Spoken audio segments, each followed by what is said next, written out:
April 13th, 2023. This is Red Ben. You can get a hold of me on Twitter at RedBenTrader. And then if you want to learn more about the algo that I'm using to hunt for trades and analyze the market, it is based on the Trade and Perform algo.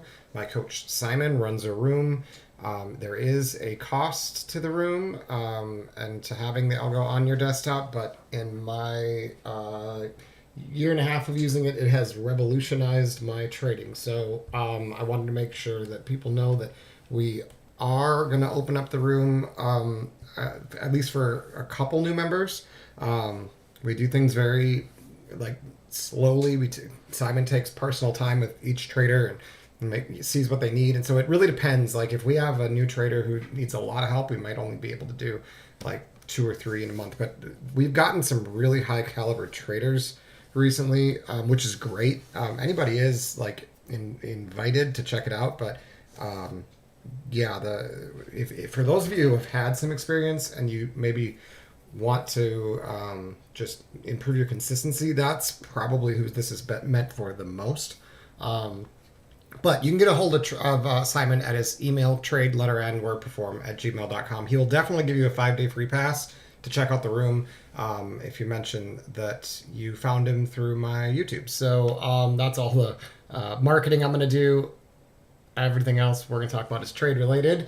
And what we are looking at here, so this is NQ through the lens of the algo plus my own signal. So if we were just looking at Simon's algo, what we would see, I got to make the dots a little smaller, but what Simon's algo looks like is something like this, right? So it's a little simpler than mine. It's still very colorful, but it doesn't have quite as many signals. I've added some of my own signals and then put a few different time frames on my main screen. I actually have a couple more screens with other, so I've got more on other screens as well. But and then keep in mind this is not replacing my what's it called, my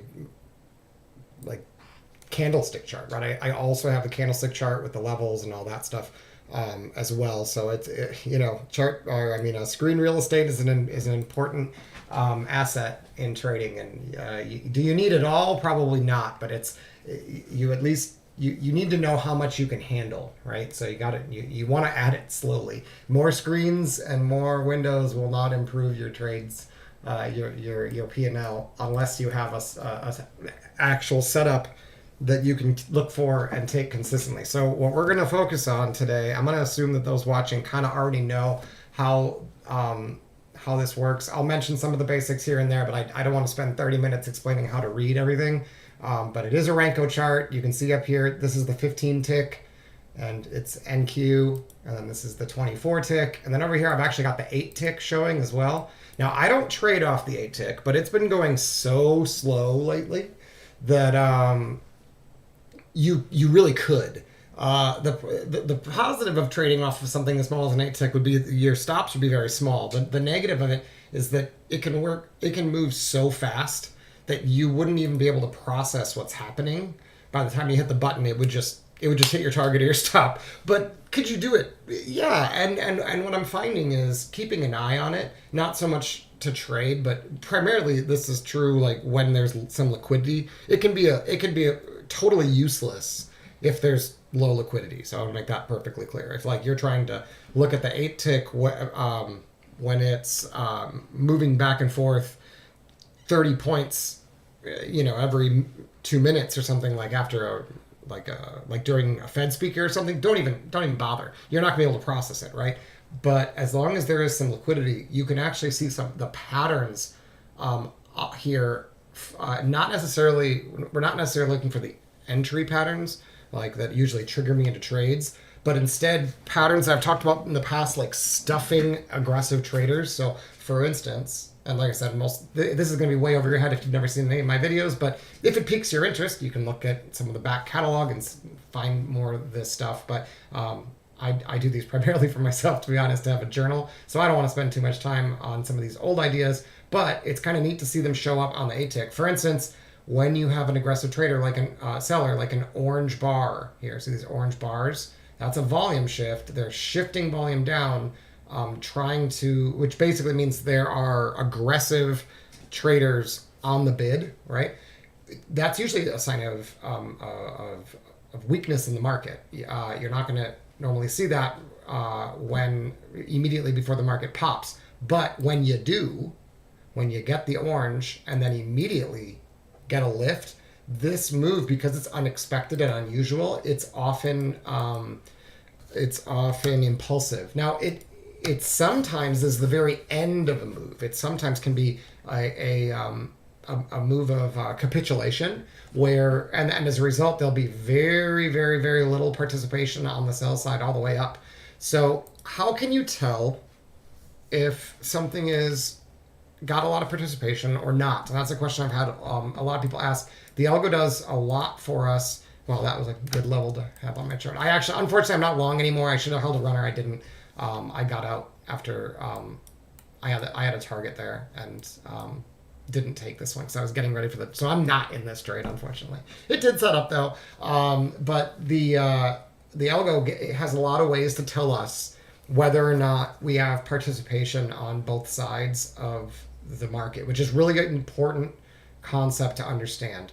If you only have one side participating, in other words, everybody agrees that the value of NQ is higher than it is right now, the result of that is no participation on the sell side.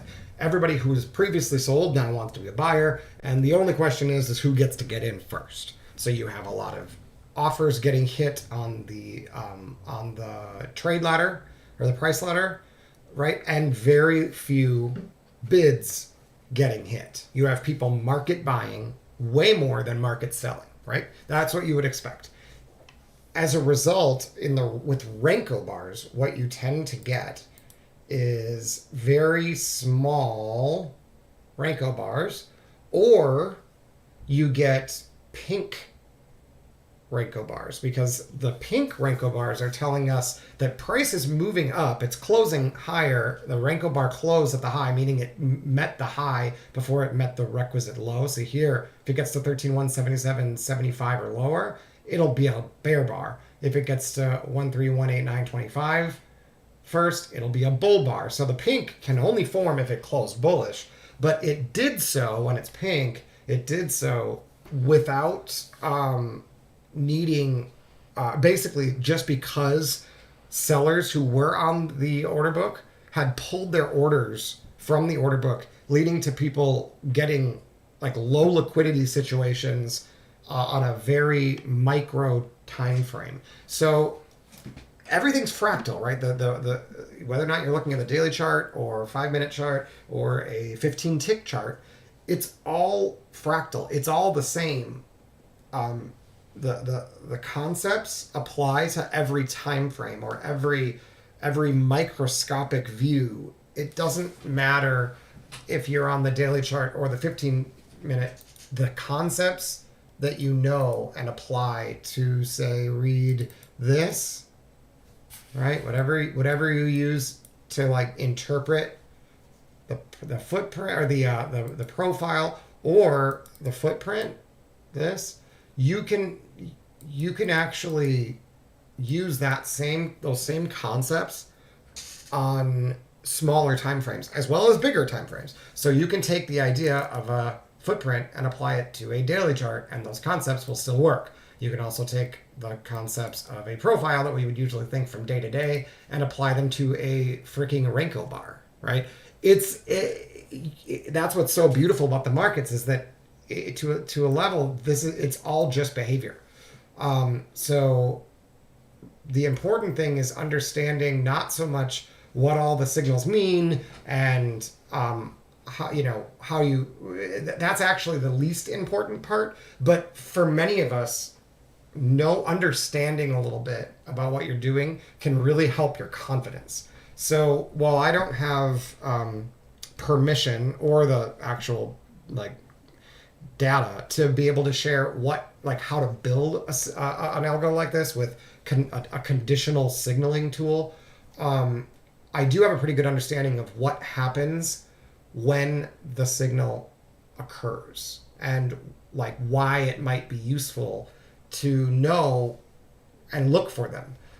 So a very simple concept, like I said, is thinking about whether or not you have participation on both sides of the market or only one side of the market. Because when you have participation on only one side of the market and you have very little like resistance in that area from previous, the potential for these explosive moves on any time frame is possible. So like I said, there's a number of ways to see this on the algo. One of them would be finding a Renko chart at any time frame that's relatively small. Because think about this, right? The Renko chart opened, it only traded down maybe 2 ticks, and then it traded up 15 ticks from the open, right? So down 2 ticks, up 15 ticks. So if I just took this as a microscope, that is a trend day. I hope that makes sense. Like if I looked in here, it's a trend day. The market never came back and came through the midpoint and returned to the open after this initial drop of and the little initial drop was only 2 ticks. And then take that, and then then you'd ask, well, what about volume? Well, if you look at the yellow line, that is the VPOC of every single Renko bar. So imagine the Renko bar is a day, right? That's where the VPOC is. Again, I know these are only 15 tick, but it does not matter. You could do this on a daily chart too, but you can also do it on 15 tick. So where that line is, that little horizontal line that's connected by the yellow line, is where the most volume was in the bar. It doesn't mean there was no volume on the highs, right? But what I am interested in seeing is relative to where volume was before, what is volume doing? And is it doing the same thing as price? And you can see that here, volume was shifting up, volume shift up again, right? We have small Renko bars with very little wicks, and everything's going in the same direction. So already, by the time this bar closes, you already have a hint that something's going on here, right here. You already sort of know if this is bullish on multiple time frames, and it is, right? That's the higher time, that's the 24 tick. This little zoomed in picture, right here is already saying the sellers are about to panic, right? They have nothing over here to protect them. Nobody to defend. If you back up here, there's nothing there. See that? So the only ones who might have had an order that they'd want to defend, because remember the way the market works is someone decides I want to be a seller here, and then if the market goes lower, they make money, and the market goes higher, they lose money, right? Everyone knows that. So people don't like losing money, and if they started an order here and they planned on adding to it, what do you think happens when price comes back to where they were? Well, they'll sell again, right? Well, we know where the majority of the sellers were in this bar. It's right here at this dash, right? That's where most of the sellers were in that bar. It's market data, right? That's the VPOC.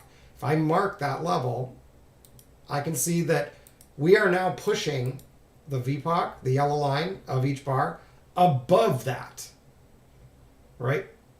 And like I said, that bar only had maybe 2 or 3 ticks to the downside.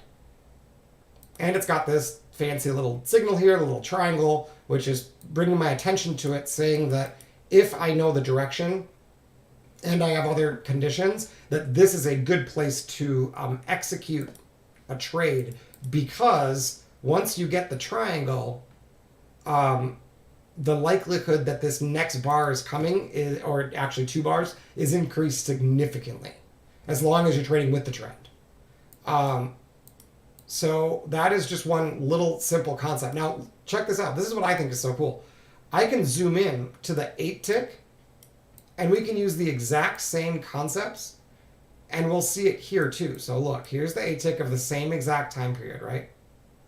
So look, on the 8 tick, because it's the same information, so I'm confident it will be, the signals won't be the same, but the result of the analysis should be the same.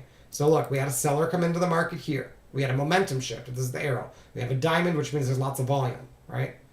And they pushed the market down. Where was that seller? Well, the majority of his orders went off right there, right? At the VPOC of that bar. He had some success. But look at volume.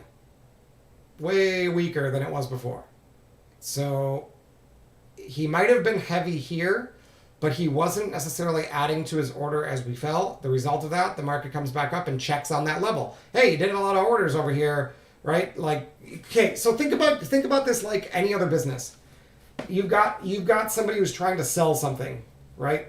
Where they're going to go back to the guy that did a lot of business with them before, and they're going to offer it to him at the same price as he sold before, right? So he sold up here, and they went down, but they didn't go down very far. And so when it comes back up, the market's like, hey, remember when you sold all that NQ at 166? Like, how'd you like to get some more of that, right? That's why it does that, is because everyone knows that the likelihood is that like he's probably got more work to do, and that's just his price, right? And so if the market went down and doesn't go anywhere, it's like it's going to come back up there naturally and be like, well, are you still interested in selling? Because if you're not selling, I'm not selling. And that gets back up here, and see how the VPOC, the yellow line, can't quite get over the line? It's like he comes back in, he's like, yeah, I'm still selling, right? So we get a VPOC shift, the orange bar, plus we get a little diamond on the inside, which is what I call speed trap.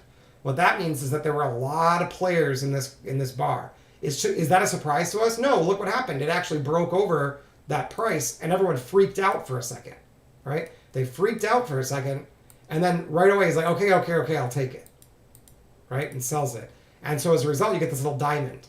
Now, those diamonds produce really, really useful information because it means that up here in this area, somebody probably got trapped, right? This guy right here who bought there is suddenly offsides. So now you could just sell it, right? But that wouldn't work very often. But what does work pretty often is with the same concept, if we come back to that area and we sell again, that opportunity might be a good one to sell, right? So we sell off right away, which sometimes that's how it goes. You get that little dot to sort of warn you, like you've got some weird volume going on in here where I wouldn't expect it to be. Then they come back up, they test the area where that speed trap was, and what do you know? Our initial seller who sold it 67 or whatever shows up right at the same spot and puts in another speed bar. So if that can be followed by, that is generally a pretty good sell. And if it's followed by a triangle, our expectations should be that that it's going lower. But instead, they don't follow up by a triangle. They follow it up with a pink bar.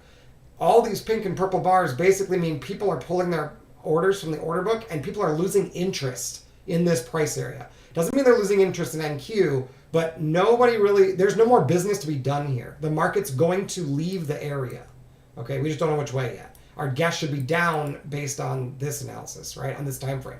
We get the volume shift again, and not surprisingly, we get our red triangle, which we should have expected coming after a diamond, because that's usually what happens. Now, this one's got a pretty big wick. See that? It's also got a little dot there to warn us that this might be a linchpin location if we happen to turn around again, because this guy then would get trapped, and this guy would be scared for his life because there was no interest here, so he's got no reason to think that they're going to suddenly show up again. Because remember, this means that they're done, right? Pink, purple, pink. There's nobody left here. So if price comes back up again, it's finished. But if price can't get through this, it's going to become resistance. And so we do get a little bit of follow through, and that's not a surprise at all, right? And then we get a volume shift up. So there's nothing to think that's going to fail yet, right? No reason to think anything's happening. Not surprisingly, in that same band, we're getting more pink bars. Sellers are not interested in this area. No new information. We already knew that, right? Then we get a volume shift again. Every one of these orange bars should produce continuation. When it doesn't, something has changed and it's not bearish. Okay, right away we get a pink bar, see the pink background, but it's also green, meaning volume shifting up. We knew they weren't interested in this location anymore.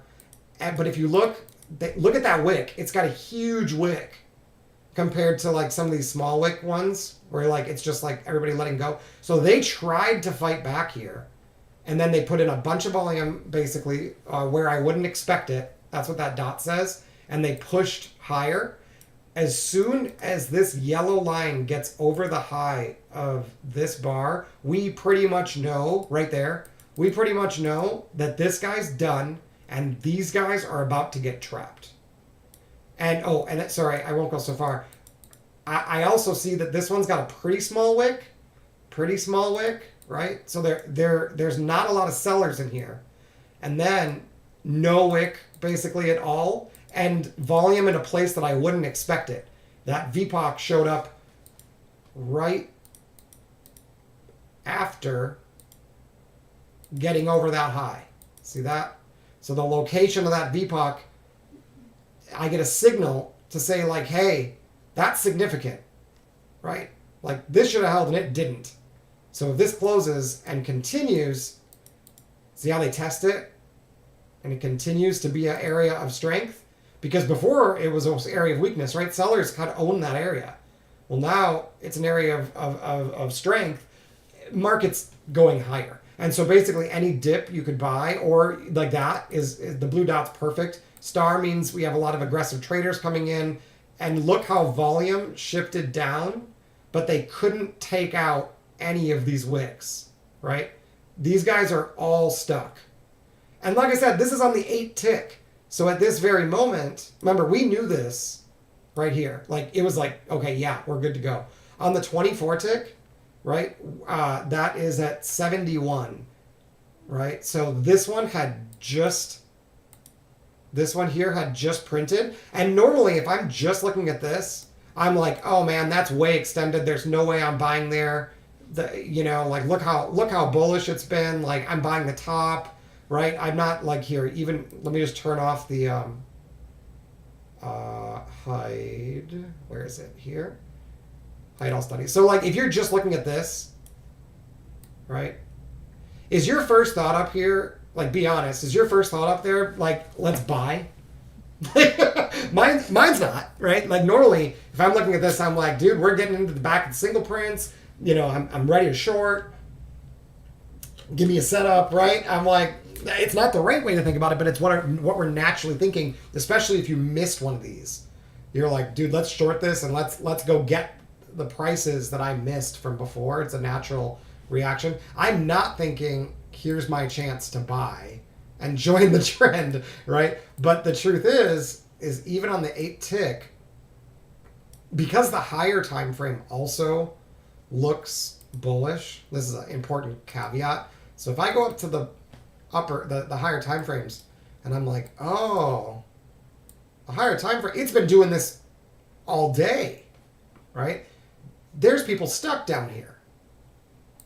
And once you realize that, then you come up to the 8 tick and you see, wow, we're actually breaking over. Oh, did I move it? We're breaking over this guy just like we did back here, just like we did back here, right? It's just another breakout, right? And once you see it that way, it's like, okay, well, I should at least be able to get 10 points from this, right? So I might not trigger my trade here, but at that point, I know it's okay to be bullish. If I wasn't sure before, even the 8 tick says it's bullish, right? So now if I go to something I can actually process, and I'm just like, well, did I get a VPOC on the 15 tick above it? And I look here, I'm like, oh, yep, I did. And it's a very small bar. VPOC's above it. I'll probably get 10 points. And you're done, right? You got 20. and like I said, it's because it looks like it's been going forever, but that's not evidence that it's ready to roll. And in futures, keep in mind, if I trade 2 contracts and I get 1 point, right? I'm getting $40 for every point. So that's $400 for every 10-point move. So this right here is more than an $800 move. And remember, my stop on this, if I got in with the arrows showing right here, or even better on this pullback is what I prefer, right? My stop needs to go under, in my opinion, this triangle bar, and I really prefer to have it underneath the developing VPOC right here. So like I really want it here, but so like that, if I got in on the most aggressive at the top of this bar, that's 74, and my most conservative stop is 63. So we're talking 11 points of risk, right? And so getting 10 points on that 11 points, it's going to happen a lot as long as you've done the analysis right and you've got the direction right. And if you occasionally get 20 points, well, now you only have to be right not even 50% of the time. Like, not even 40% of the time. Even if you're wrong more than you're right, if you sometimes get 20 points out of that, like, it's actually okay. So all you really need to do to become more profitable, in my opinion, is to stop doing the stupid shit. Stop just giving away money. And I'm saying this to myself too. Like, I'm doing fine today. Here, I'll show you. I'm doing fine. But I could be doing better. So my net P&L on one account is like basically break even. But you can see my win rate is fine. Right? Like that's I'm comfortable with that. It means I'm trading okay. But my problem here is that it took me so many trades, but that's because I'm trading micros in the performance accounts. And that this one is actually the one of the evals, because I'm trying out some new ideas that I'm going to share here, and I had only gotten one opportunity, and it paid me, and then I left a runner, and it stopped out the runner, leaving me just a little bit under a few times. I think I had like a couple trades in there actually, but that's what happened last. So now I think about it, I think I actually had a few tries, but the most recent one did actually pay, but I left a runner in it and it stopped out because I haven't figured out how to deal with that yet. Whether or not I can trail the stop and stuff like that with this new setup. So now the only problem with it just running up like this is there's nothing to do if you're not in the trade. We do need, on at least one time frame, we need some sort of like negotiation here, right? You could try to say, hey, I've got to target 20 points higher than this. You know, here's where the guy got aggressive, right? We came back up and tested him. He was still there. So let's see if we can get a VPOC above that. And chances are, if the higher time frame shows a triangle up, it's probably good to go. But like that's super aggressive, right? Like I realize it worked here, but like you shouldn't assume it's just going to work immediately right away. Like it will work, but it will work primarily when the higher time frames actually producing back and forth rotations. That's what I'm trying to say. Not straight up on every time frame all the way down to the 15 tick, right? It was straight up on the 24 tick. It was straight up on the 40 tick, but not on the 15. On the 15, we had some negotiation. So I can trigger my trade off the 15 tick once they break over that. You know, like that's okay. But if I don't have anything to base a setup off on even the 15 tick, let alone the 24, I'm not going to go in, because so what I'd have to do is I'd have to do this, and then once I got this, I'd have to zoom into like the 4 tick and take a trade and try to make 5 points, right? Maybe like 4 or 5 points, and I'm just not that fast. Like it might work. You might get 4 or 5 points here, but it's such a small time frame that your expectancy isn't great. You would put just so you know, it still works. I mean, you'd put your stop underneath the triangle, which is also underneath the developing VPOC on this time frame, right? So I mean, it's not wrong. We can see if it'll work, but we would need to know when the 4 tick triggered, but it'd be somewhere in this bar most likely. If this triggers, we know it triggered, right? Because it's half the size of this, but it just depends on where it opened. But it's somewhere in here, so it's probably closed now. So let's say we got in right there at 98. Let's see if we can get 02. Like I said, before we get down here. That's what it's suggesting, is it's at least going to go to 02, if not 05, before it gets through 90. So we'll see. And again, you don't have to take the aggressive trade, right? You can, if I was looking at a different time frame, everything is fractal. It is fractal, so it should still work. But I would prefer to take the test off of the VPOC or something. When I say VPOC, I mean developing point of control. I shouldn't use VPOC for everything. The yellow line is the VPOCs of the Renko bars, but the dotted line is the developing point of control. But it's time based, so it's not quite as useful. I prefer the ones, if you're going to use a time-based VPOC, like make sure that the time is at least a session. So like if you can, I consider a session 30 minutes. If you use anything smaller than a 30-minute, time is actually less valuable than range, in my personal opinion, because you have all these arbitrary opens and closes. So like let's say you're using a 3-minute VPOC, right? Like it still works because it's looking for the mode, it's looking for the place with the most contracts, but where that open and close in that 3-minute chart is, it has nothing to do with where the market's going. It has everything to do with the clock. So there's going to be a lot of 3-minute VPOCs that like shift a little bit, but don't really mean anything. Like those tiny little shifts are actually like arbitrary. And then there'll be some when the market actually moves where they will be hugely important to hold. And when I say hold, this is a hold. I use so much lingo and I forget that people have different. This is a hold. Okay? I do not mean it can't test below. I mean, if it tests below, they find buyers.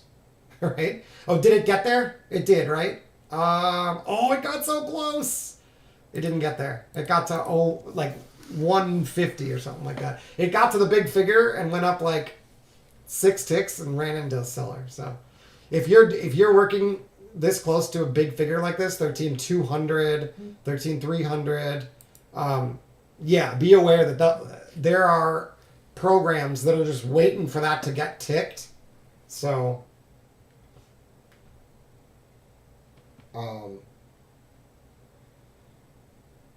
on real quick.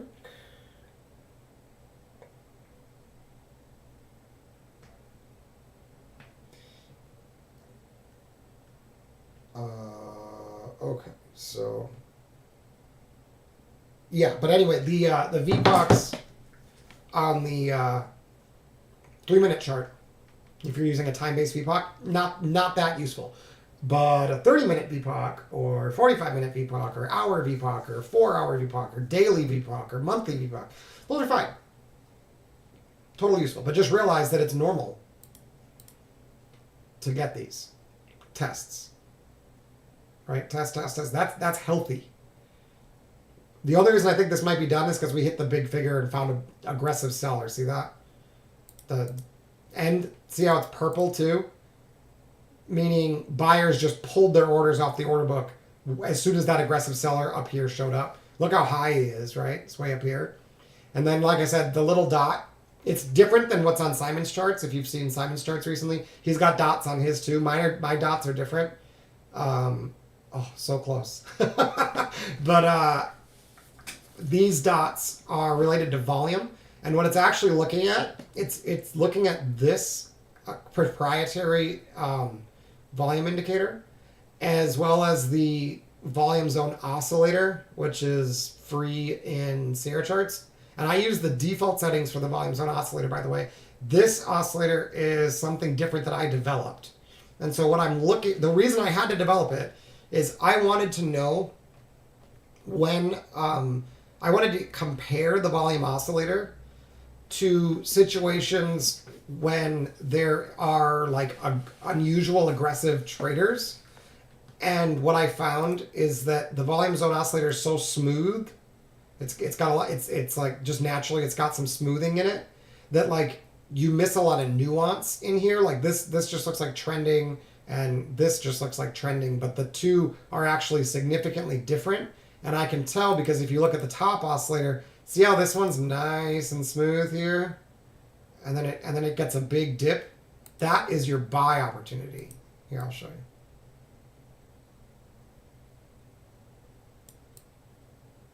So this, when the volume zone oscillator is just like straight up. Now, this didn't get under 0, so it's not going to trigger, but that's the location, that's the kind of spot that you want to be looking for buys. This was really late. This is very late. It's this one. So see how this dot, oops, I can't put the arrow up there. This dot is associated with this dip. But VZO is like smooth sailing, right? The reason why I said it's late is if you look at the pitch of this high to this high, see how steep that is? Right? Super, super steep. It can't sustain that very long. So not surprisingly, the next one is a divergent high, right? It makes a higher high on price and a lower high on the oscillator, right? While VZO just keeps climbing because it's slow. It's just slower, right? But so this is the point where like you don't want to be shorting there, but you want to be watching for lows to get taken out because it needs rest. It needs rest. It needs to dip. And then there's buy opportunities if it can dip with the VZO holding. But it didn't set up here. It still worked, but it didn't set up. Let me find a blue one right there. So this dip right here, that dip is nowhere to be found basically on the VZO. See that?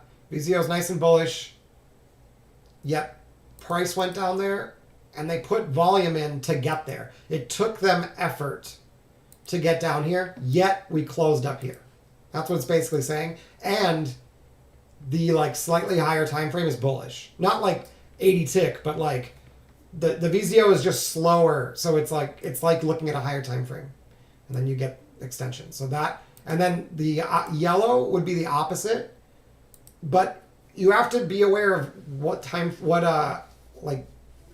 higher time frame trend is, because right now it's bullish. So if you just start shorting when yellow dots show up, only one of them or two of them are going to work, right? Like the late ones might work. You would need to see divergence. You would need to see a low get taken out. It needs to have some sign of weakness. Other than that, it's just going to get trapped.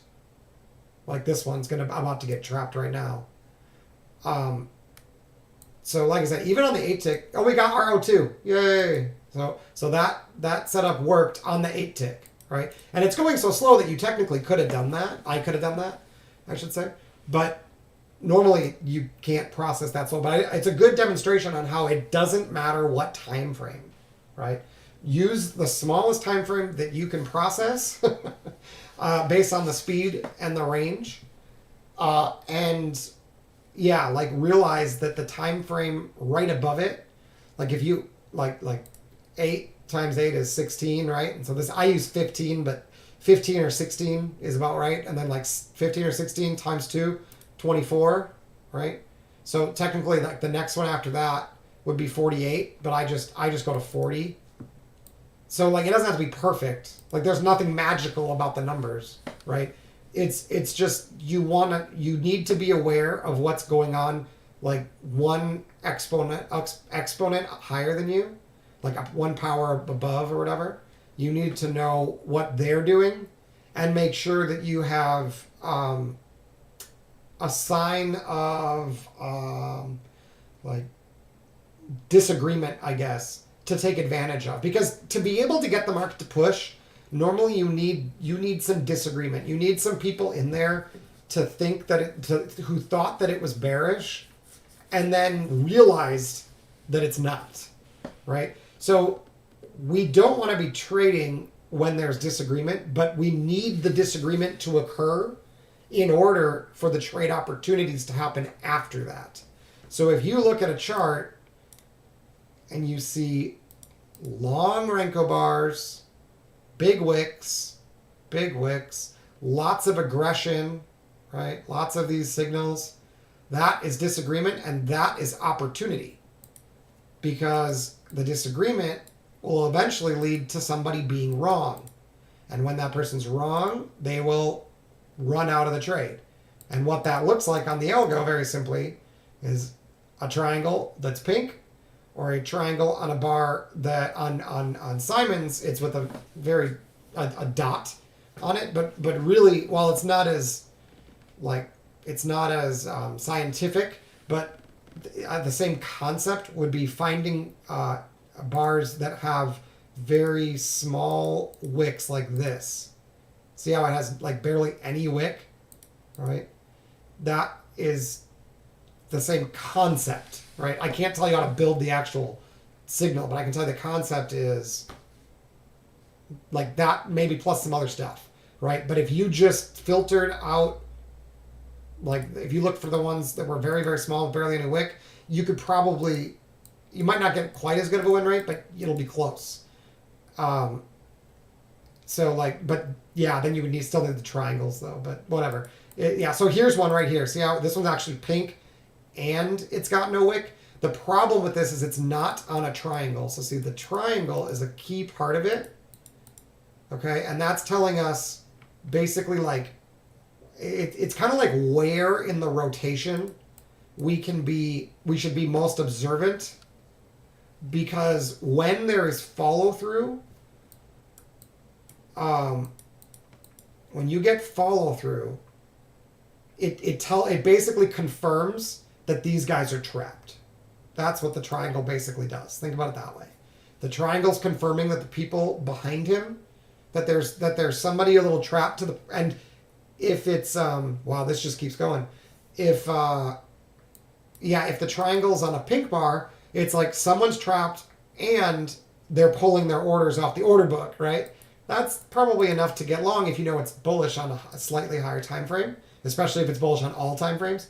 And then if it's a very small bar, even if it's not pink, it's like nobody fought. As soon as this bar opened, barely any sellers were even present. They might not have pulled their orders from the order book, but nobody market sold in there.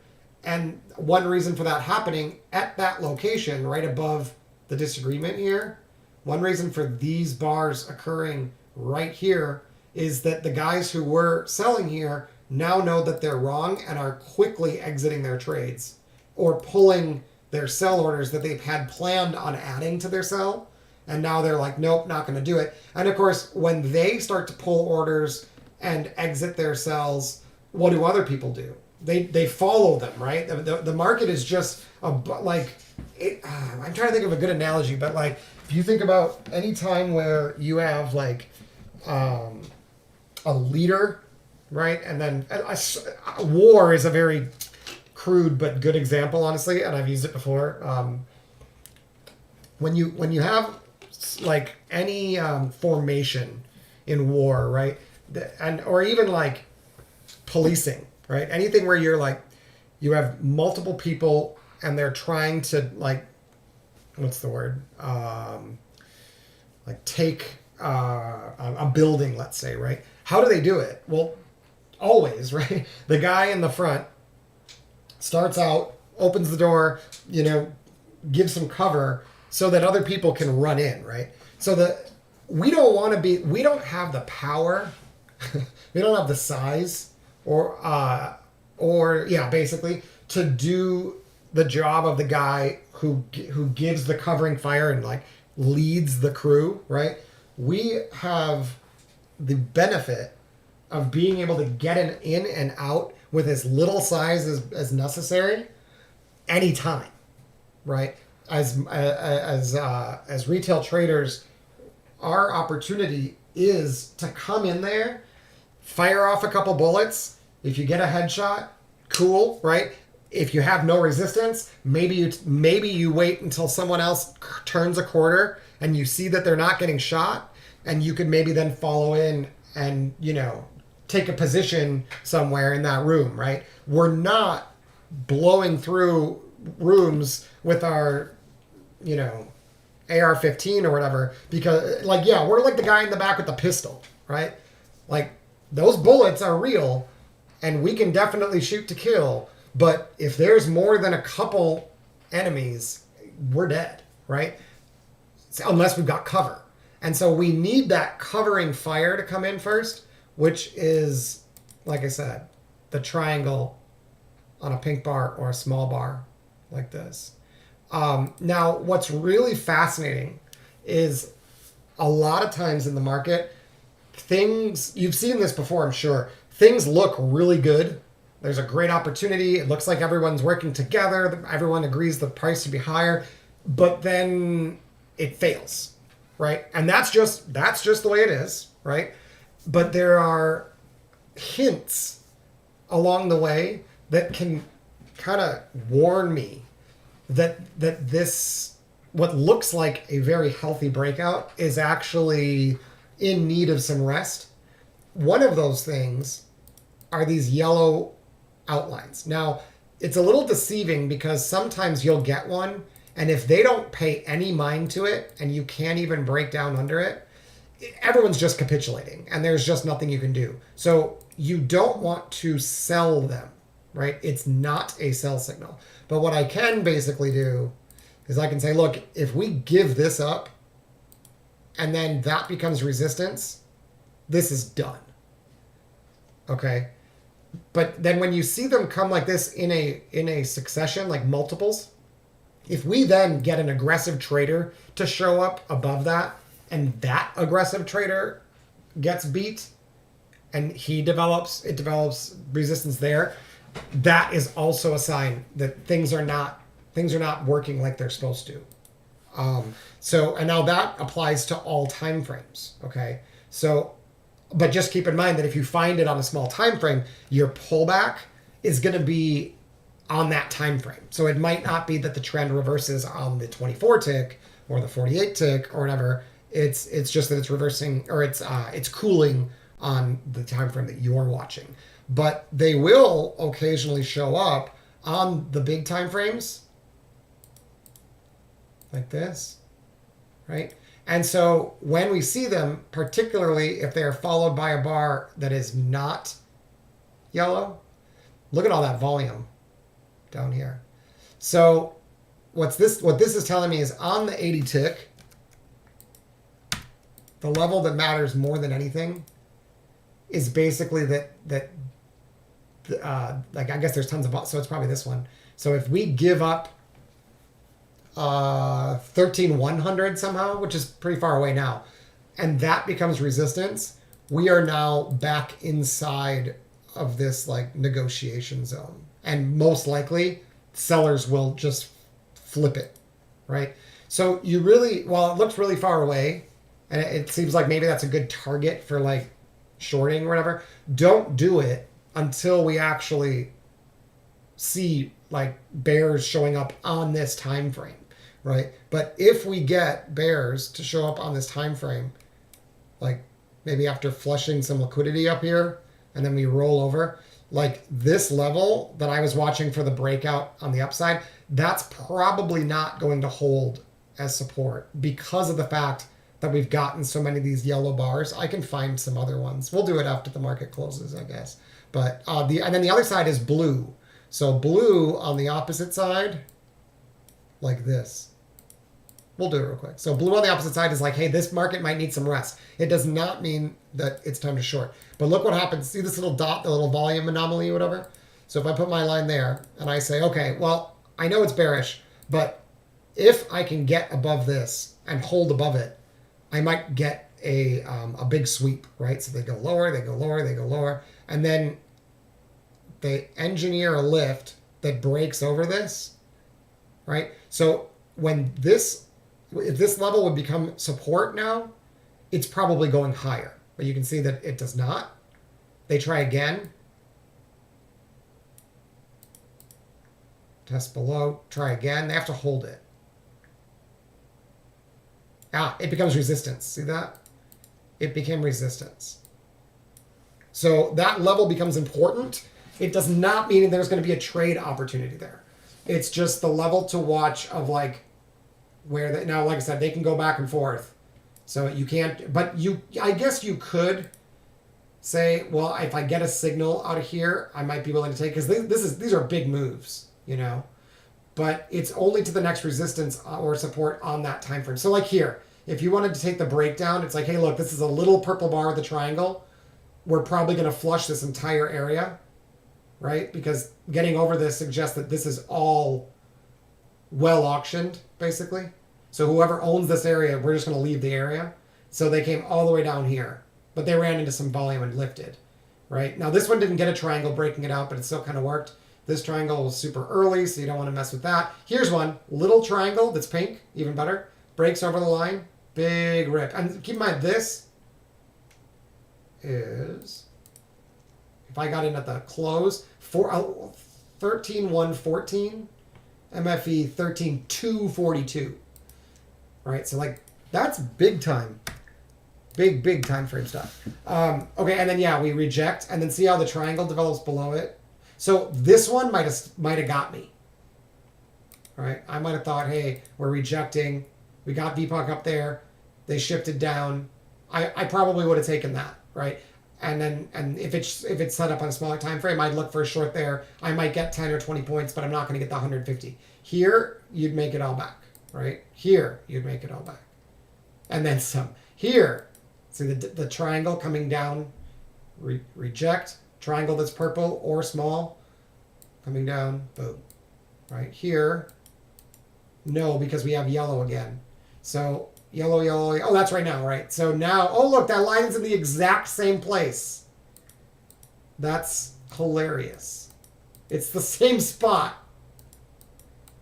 Okay, cool. All right, so that's how it goes. So anyway, the only other place to watch really is to look up here, and you can say, well, look, if this is all fair value, right? This whole thing is fair value. Where did that really begin to be the case? And you can say, well, it kind of started to happen like right here, let's say. So let's just draw the volume profile from where it started to come back up, right? All the way till now. And what we find is that VPOC of that draw is here. Right? But what really matters more than just the VPOC, in my opinion, is like especially when you're drawing it like this, is where is all like, it's almost like the value area, right? So you can just turn the value area on, or you can find it manually. So like, see this low volume node here, right? And then we have that big spike right where our line is, but there's two low volume nodes to the side of it. That's probably the fulcrum of like a double distribution, if I had to guess, right? That this is all eventually going to be filled in. If you know how to read volume profiles, you might see it that way. It's like there's a distribution down here, then there's a low volume node, and then there's a distribution up here, and they're building in the inside. Now, I might be wrong about that, but that is one way to read it. So what I would do is see where the low volume node comes all the way down here, low volume, and then suddenly it bursts up, and we have tons of volume at this level, but that's why the VPOC's there. So I would go down here, and I'd grab this, and I'd go all the way to the other side where the next low volume is, which is like, this is like the next low volume here. So about to here. And I would say that that area now has a relatively high amount of volume in it, right? So I can color it a different color and say that that's an area that is going to be really hard to trade. It's going to be very choppy, right? But if I can target the area from far away, I might be able to exit trades there. Where should I be entering trades? Preferably low volume nodes. So here's one here. And I really want a low volume node that's kind of far away from that, right? Because otherwise I don't have much expectancy. So there's a low volume node up here. There's actually a low volume node right here. There's a few of them. This one's awfully close to our target, but you could take it. This one's very close to the target as well. So let's skip it. We'll say this one. And then maybe down there. Okay, so now if we delete it,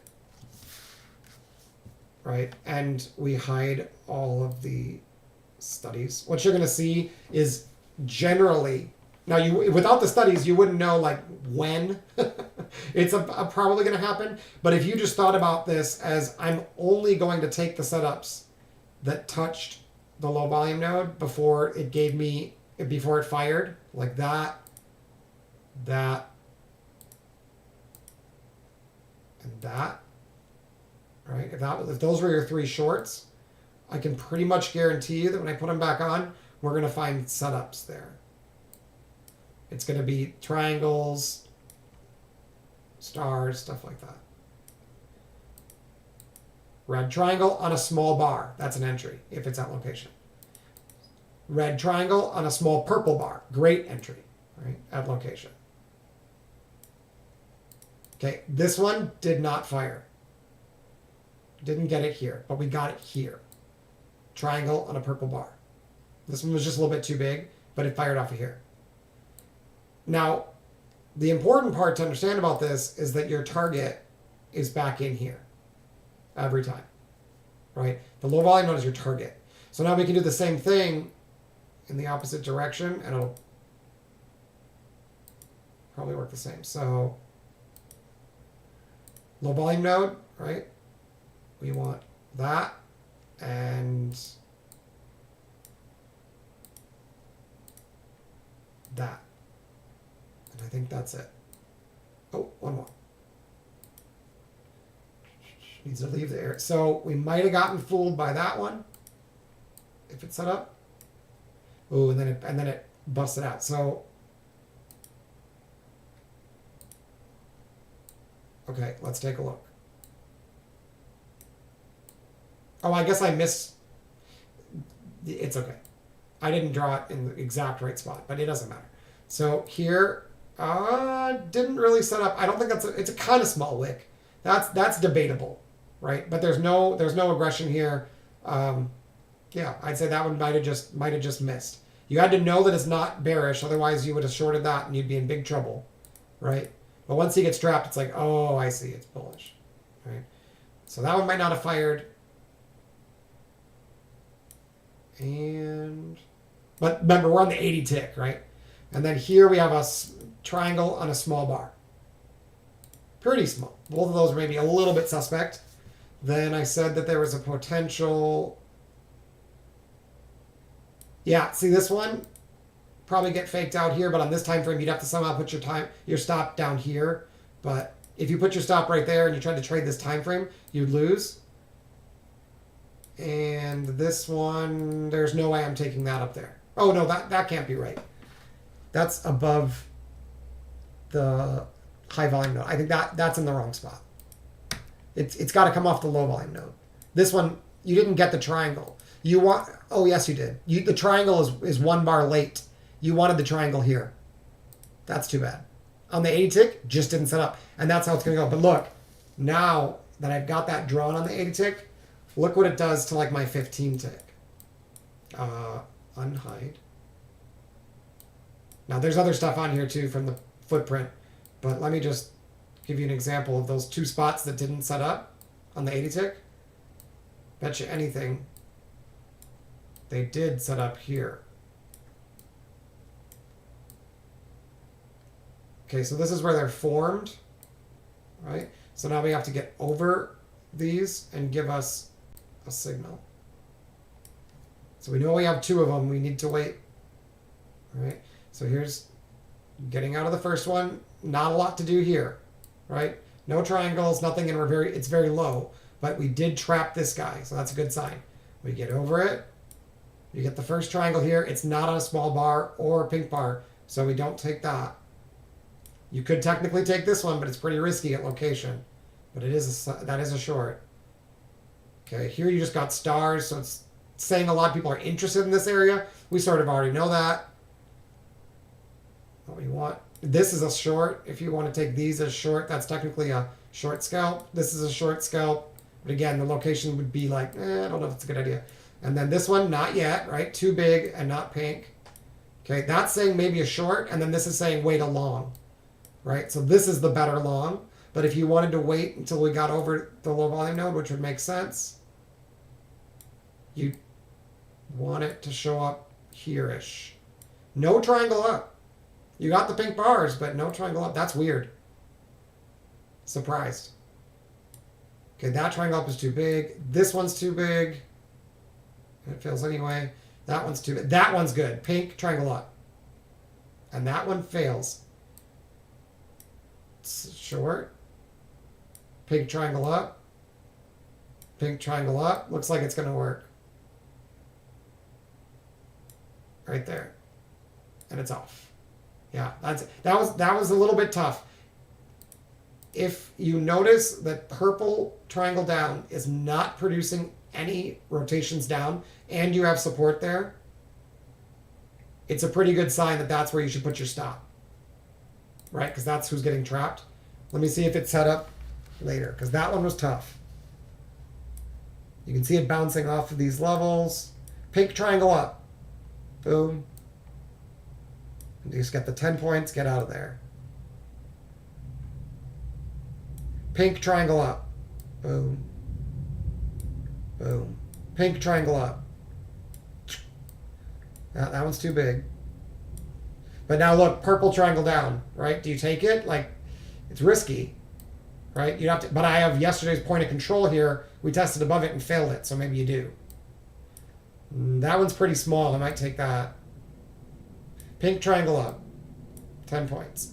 Purple triangle down, 10 points. Pink triangle up, 15 points. Purple triangle down, right? We're in the point of control. We might as well just play it back and forth, right? Pink triangle up, still in the right location. I'd take it again, right? As long as we stay in here with these. Purple triangle down, take another 10 points. That one fails, stop with the down, right? Pink triangle up, make all the money back, and you're done for the day. Pink triangle up, never mind, you got another one. I took that and I didn't hold it. So look, if you know which direction it's going, stop taking the purples, right? Instead, wait for him to get trapped and then take pink triangle up. Oh, that one failed. That would suck. I think I took that too, actually. Was that today? Yeah, I think I took that too. And then it gave you small triangle up to get your money back. So it's not 100%. Pink triangle up. That one was close. And that one was awfully big. Purple triangle down, be careful. It went somewhere, right? That's an issue. Purple triangle down, getting extensions. Pink triangle up, doesn't work. See that? So they started to shift momentum, and these purple triangle downs were working.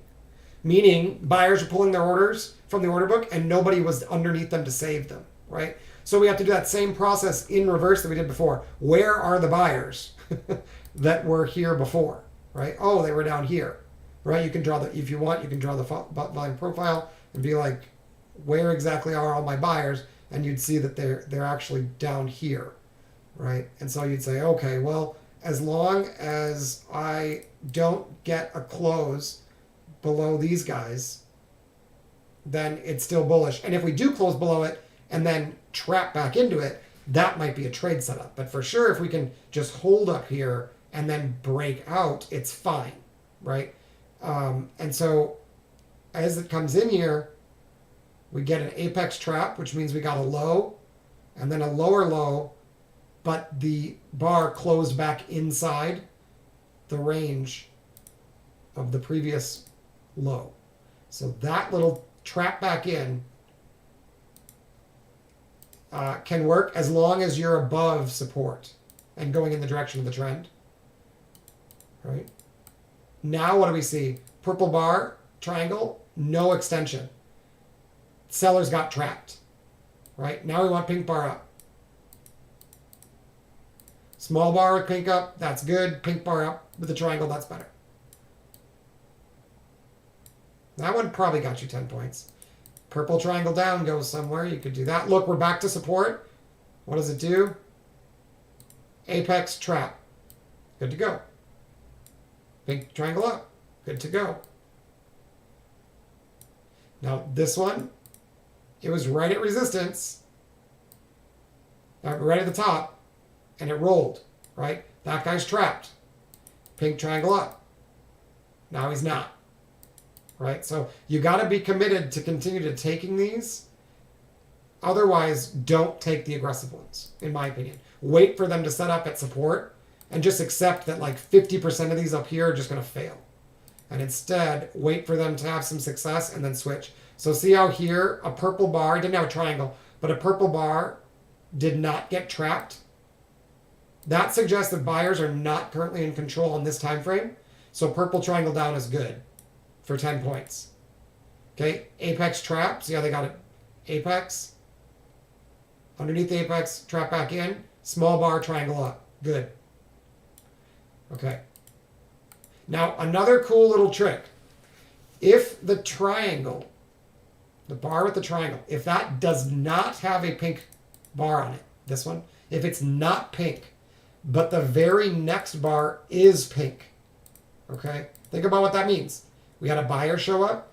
They fought a little bit over it, right? And then only after that did everybody capitulate.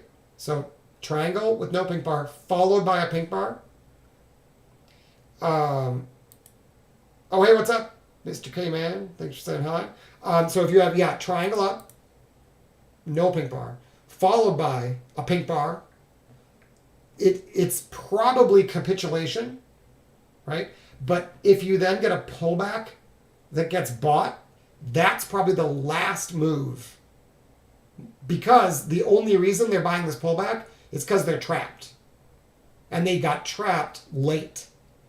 I can show you this in other places, I'm just not making shit up. Right here, actually. Triangle down, purple bar is the inverse, right? You're probably going to get this triangle defended. See that? But if they break over this and give it back, or just reverse, the next move is big. So triangle, pink bar, expect higher, expect them to buy the pullback a lot of the times.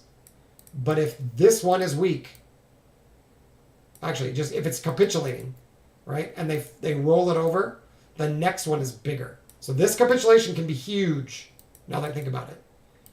The pattern works better when it's weak. But even if it's huge, if they then roll it over, your shorts are probably going to start working. And that just happened. So now that we've had that little pattern, it's the 15 tick, right? So it might not work forever, but chances are the opportunity for shorting is now. It might not reverse on the 40 tick, right? But if all you need is 10 points, the opportunity would have been if this one's set up, or if it's set up here at these low volume nodes, the location's right, but before the momentum was wrong. Well, now that you've got a capitulation move after that pink bar that's not aligned to triangle up, triangle up has to be not pink, and then the next one needs to be pink. It needs to look exactly like this, or exactly like this for the inverse. Then, like I said, they traps people, so they support it one time, everybody capitulates, and they're just and for some reason it just tends to go the other direction for a bit, right? And so this one, capitulation, now it'll probably mean revert for a bit on this time frame. It's not a crash signal or anything. It's just maybe stop taking these aggressive ones. So like if this was a triangle on the pink bar up, I wouldn't take it. Or like if they put a triangle up here, I wouldn't take it because we've already had pink bar one off a triangle and pullback that got a capitulation. I can find some more. It's not 100%, but it works a lot. It's just kind of hard to see because it requires like being aware of many things at once. But you can find them on any time frame. So if you see them on the higher time frame, they can be pretty useful. See if I can find one that's 24 tick. We're not going to find one going up most likely. Pink bar or triangle down followed by purple bar, right? They may sell the pullback, right? But give this zone up and you're going to get a big reversal. Right there. See, that's the capitulation. Here's the big reversal. See that? And now that area is done, right? Because you had triangle with no purple bar, followed by a purple bar, and then you got a pullback that got sold, and then they beat that pullback. So you have to get beyond this, preferably. So really, we would know that it's done. Where's the pullback? Capitulation started here. Let's see. Triangle, pink bar, up. Capitulation started here. So now, if we get under 13,150, buyers are not in control, right? And this is the first place where you could start to aggressively look for shorts. It doesn't mean they're going to work, but I would be unless more shorts get trapped, which could also happen. They're probably running out of energy. Oh, sorry, I don't know. Whatever I was talking about. Definitely not now. No, don't buy. No, I'm not. No, don't buy now. No, I mean whatever it was that I was talking about.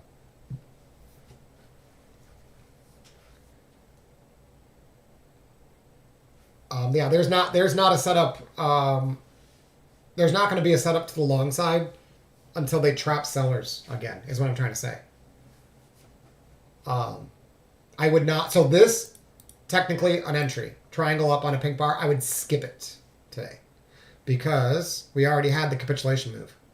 And that capitulation move came after that little pattern where triangle up did not have a pink bar, and the pink bar was basically like delayed 1 bar.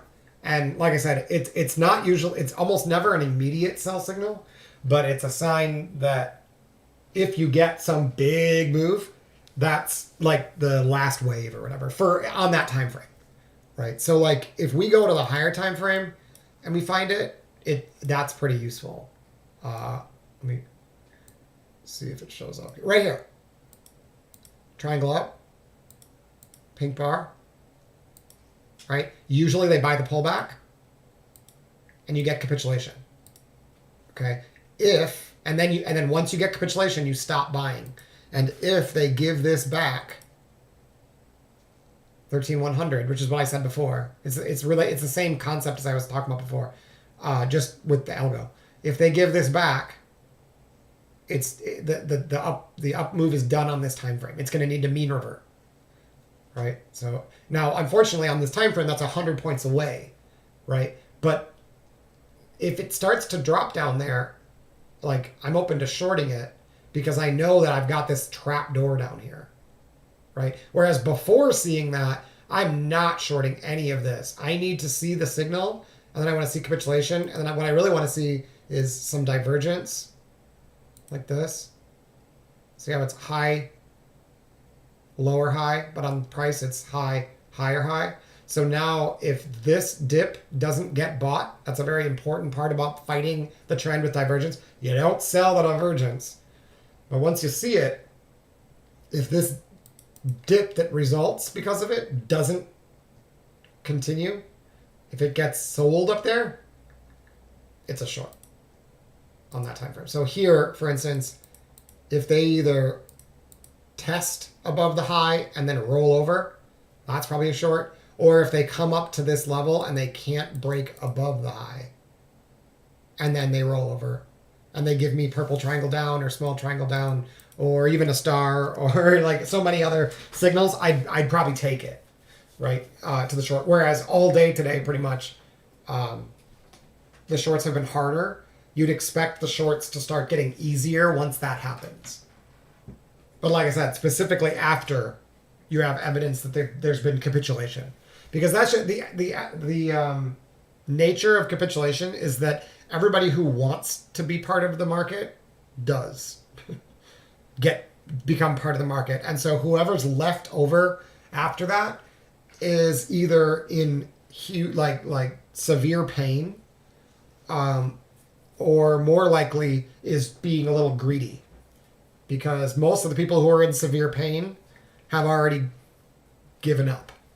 And most of our trend trade ideas, momentum trading ideas, they're just exploiting the fact that someone's trapped.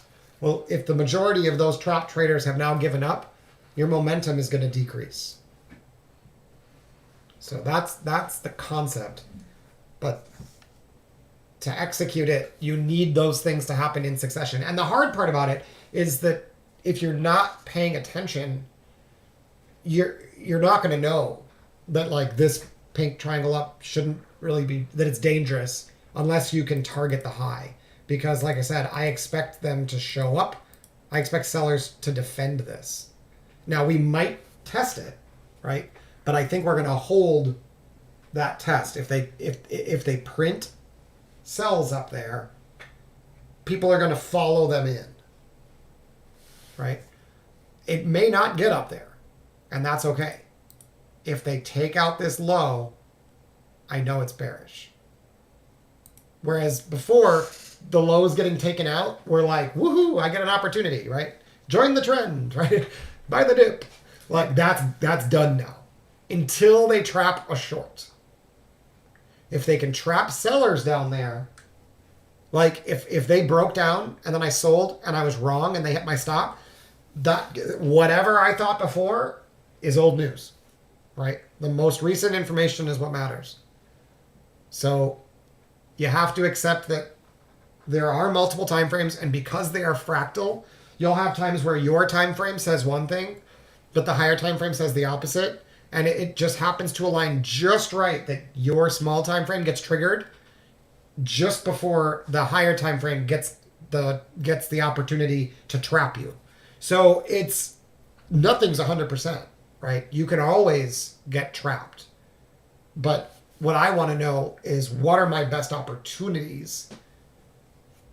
Because I don't want to get trapped over and over and over again. So if I then have to, if I do it this way and I have to wait for the whole process to start over again after I get stopped, counter trend, it means I'm not going to take 3 stops in a row shorting. Right? Because if my first attempt, if it's a trend day like this, then my first attempt to short in the afternoon gets beat, like because I have to wait for the trap back in anyway, like I know I'm wrong, right? I know I'm early. So I just have to wait for the whole process to go because now shorts are trapped again.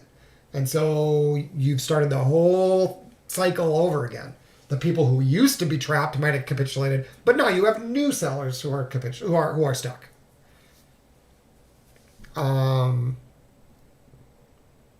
Day chart wicks from the upper wicks, or then failed buy zones. Yeah, agreed. Agreed. And I think that the thing that people miss.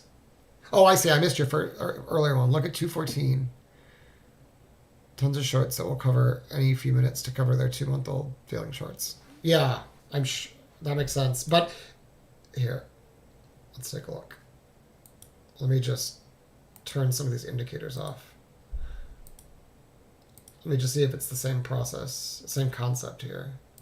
February, he's going way back. Oh, I see what you're saying. I see what you're saying. So you're saying you're saying these guys who are active sellers here, the buyers who got trapped before that are now reclaimed. The market's reestablished that area is owned by buyers. So the pullback results in people flipping to the buy side after this pullback. Yeah, it's honestly pretty classic.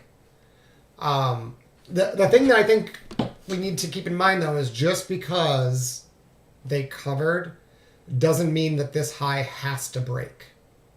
Does it usually? Yeah. Usually the target is whatever the high was before that. Right? That's like the algo target or whatever that everyone, because they know that's where people put their stops, right? So that's where we should expect the market to go, but it doesn't have to go straight there. It can come up and go back and forth in here. And the way we would know, the primary way you'd know to be nervous about that is what I call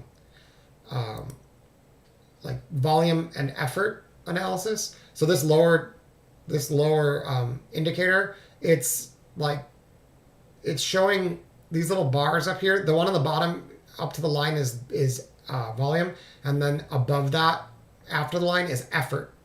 Is what they got for their effort. So, and then the lines are the oscillator that's produced by like applying a moving average to that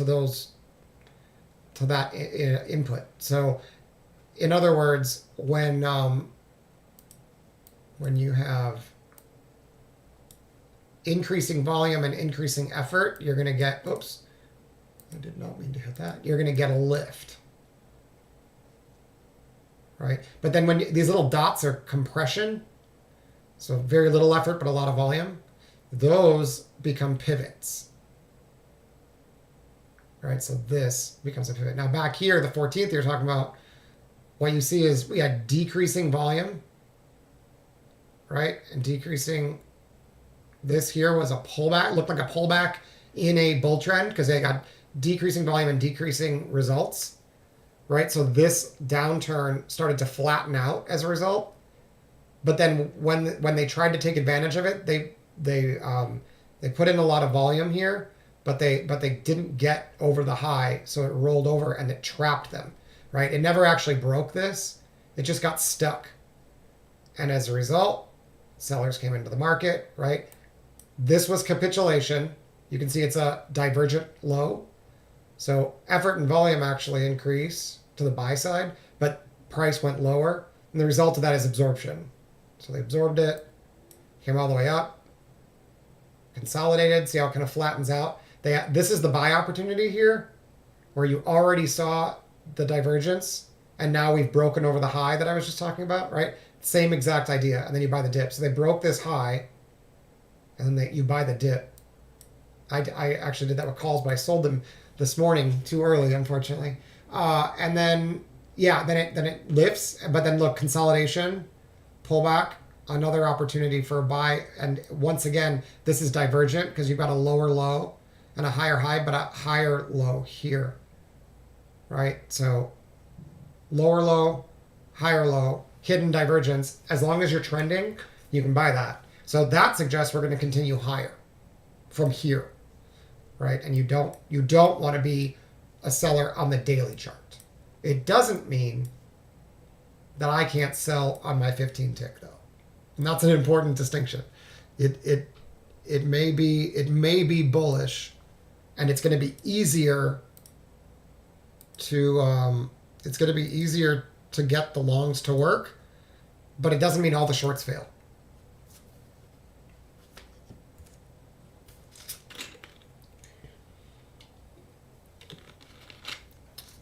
Yeah, I don't know, Mr. K-Man. That could be. I'm really not a macro trader at all. I just read what I got in front of me. Honestly, the more I try to think about that stuff, while it's like fascinating and great for like Twitter and like talking to my buddies and stuff like that about what they think that is going to happen, I have no edge personally in like predicting how macro situations are going to influence next week's price. I have no edge there. So I personally do my best when I'm actually trading. If I'm open to looking up trades, I actually filter all of those thoughts out. It's okay to think about it when you're not trading, right? But if you're trading and you're thinking like, this could go up next week, like the only thing it's going to do to you is lead to bias and either missing trades or making mistakes. Now, maybe that's different if you're trading on the monthly chart, right? And you're thinking like, should I be contributing to my 401k this month, right? Like, sure, use the macro stuff, right? Like, that's fine. But if you're trying to time, should I get into the market this week or should I get into the market next week? Like, yeah, doesn't make sense. But when it comes to like, am I going to get 10 points to the upside first or am I going to get 10 points to the downside first? That shit don't matter, right? And like I said, the more I think about them, unconsciously, the more like uncomfortable I am fighting that, right? So if I have a great short coming up and I'm thinking, you know what, I bet the market goes up next week. It's how are you going to do when you execute that if that's what your mind's thinking, you know? You may push the button, but maybe you don't. Because the thing that I've said so many times but so important is like the actual idea of trading is not complicated. But doing it right, like following your process, is really freaking tough.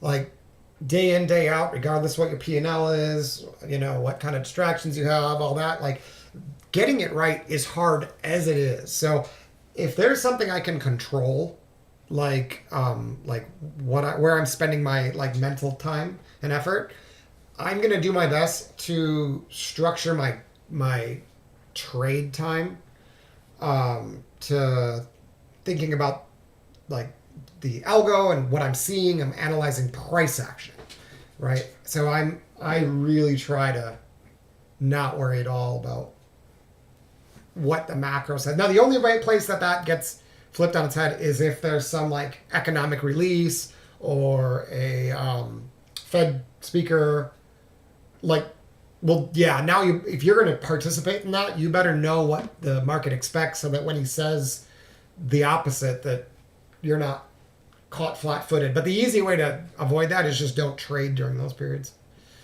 So, yeah, totally agree, Nathan. Totally agree. All right, let me. As long as it's 16 minutes to go here, let me. And they're not doing anything at the moment. Let me run to the restroom and refill my drink. I'll leave it up here. And like I said, I should probably fix this in case people are actually looking at this a little more closely. So this is the 24 tick. This is the 15 tick where I'm getting most of my trades, and then this is like my 8 tick just for zooming in case I see like people getting trapped and stuff here, and I'm like, if I'm trying to figure out which direction I should be, and they get trapped on the 8 tick, I'm more confident executing on the 15 tick. But I think I can run and use the restroom real quick because we might get a trade set up here, and I wouldn't buy here anyway. So I need support to get taken. So I'll be right back in 1 minute, maybe 2.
All right.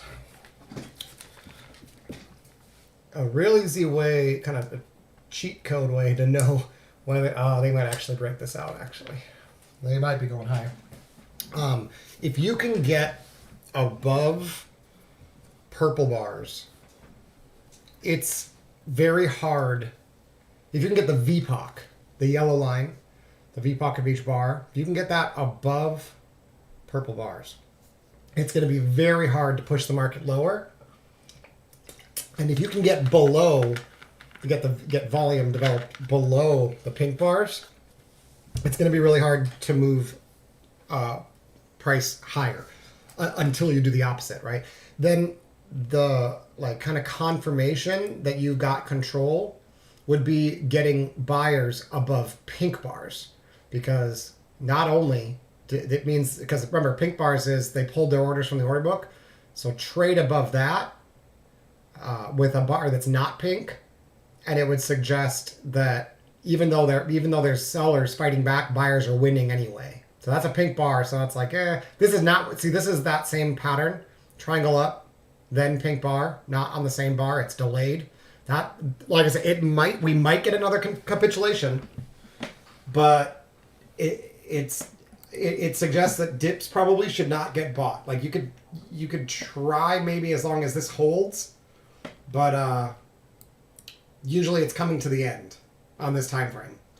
And like I said, unless they can trap a short. And here they are trying to trap him.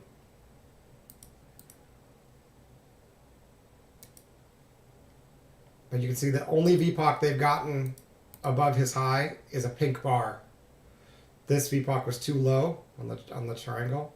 So if this one is bullish, it's going to break this high, and they'll flush the liquidity.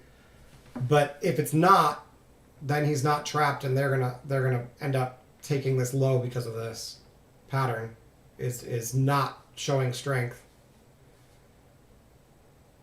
It's like it's showing sellers are giving up for now, and they might get a push, but the moment sellers come back in, they should know that this is pretty easy pickings.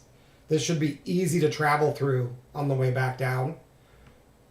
But we might need one more push.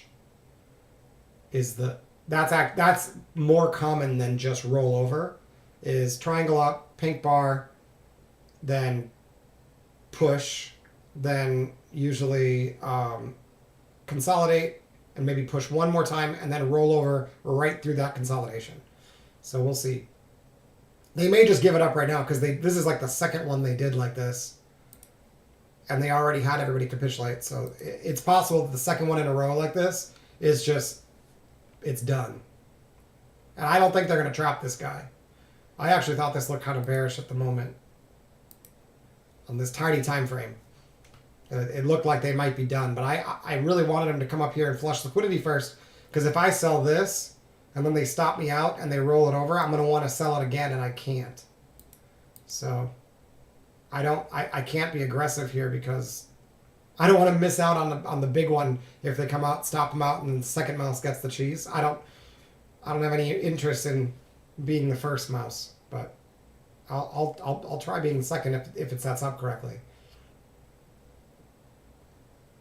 So an aggressive trader, right, on the sell side, way up here, they often have more work to do. So oftentimes, if the VPOC of that bar gets defended, it's going down for the time being.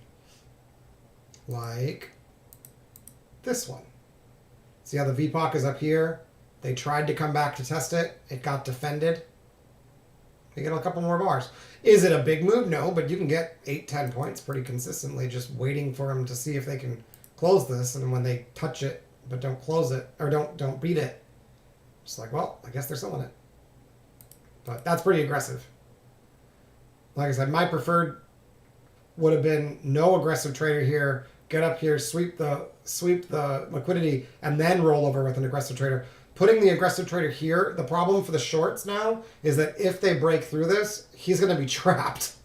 So once I see this, if this doesn't work now, like it's probably, I don't know, they're just not going to sell it. I'm not sure.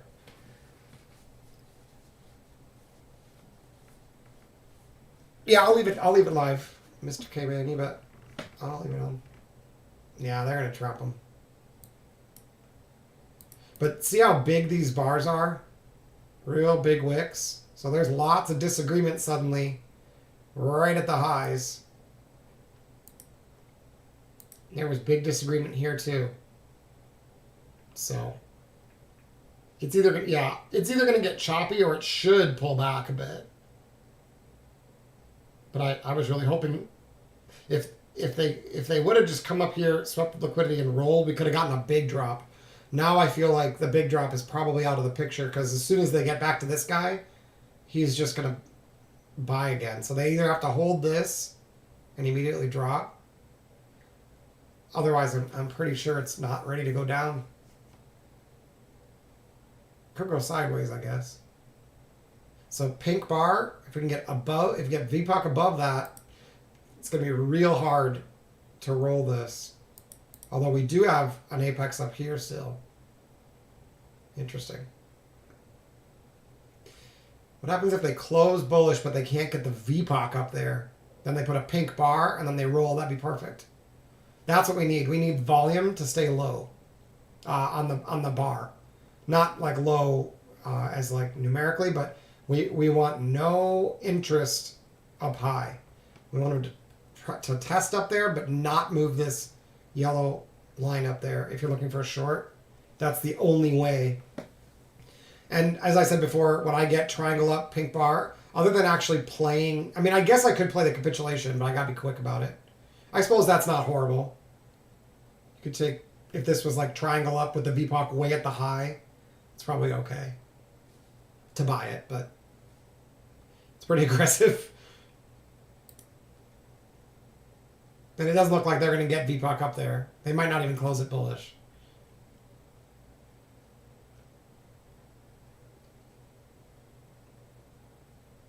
Nice.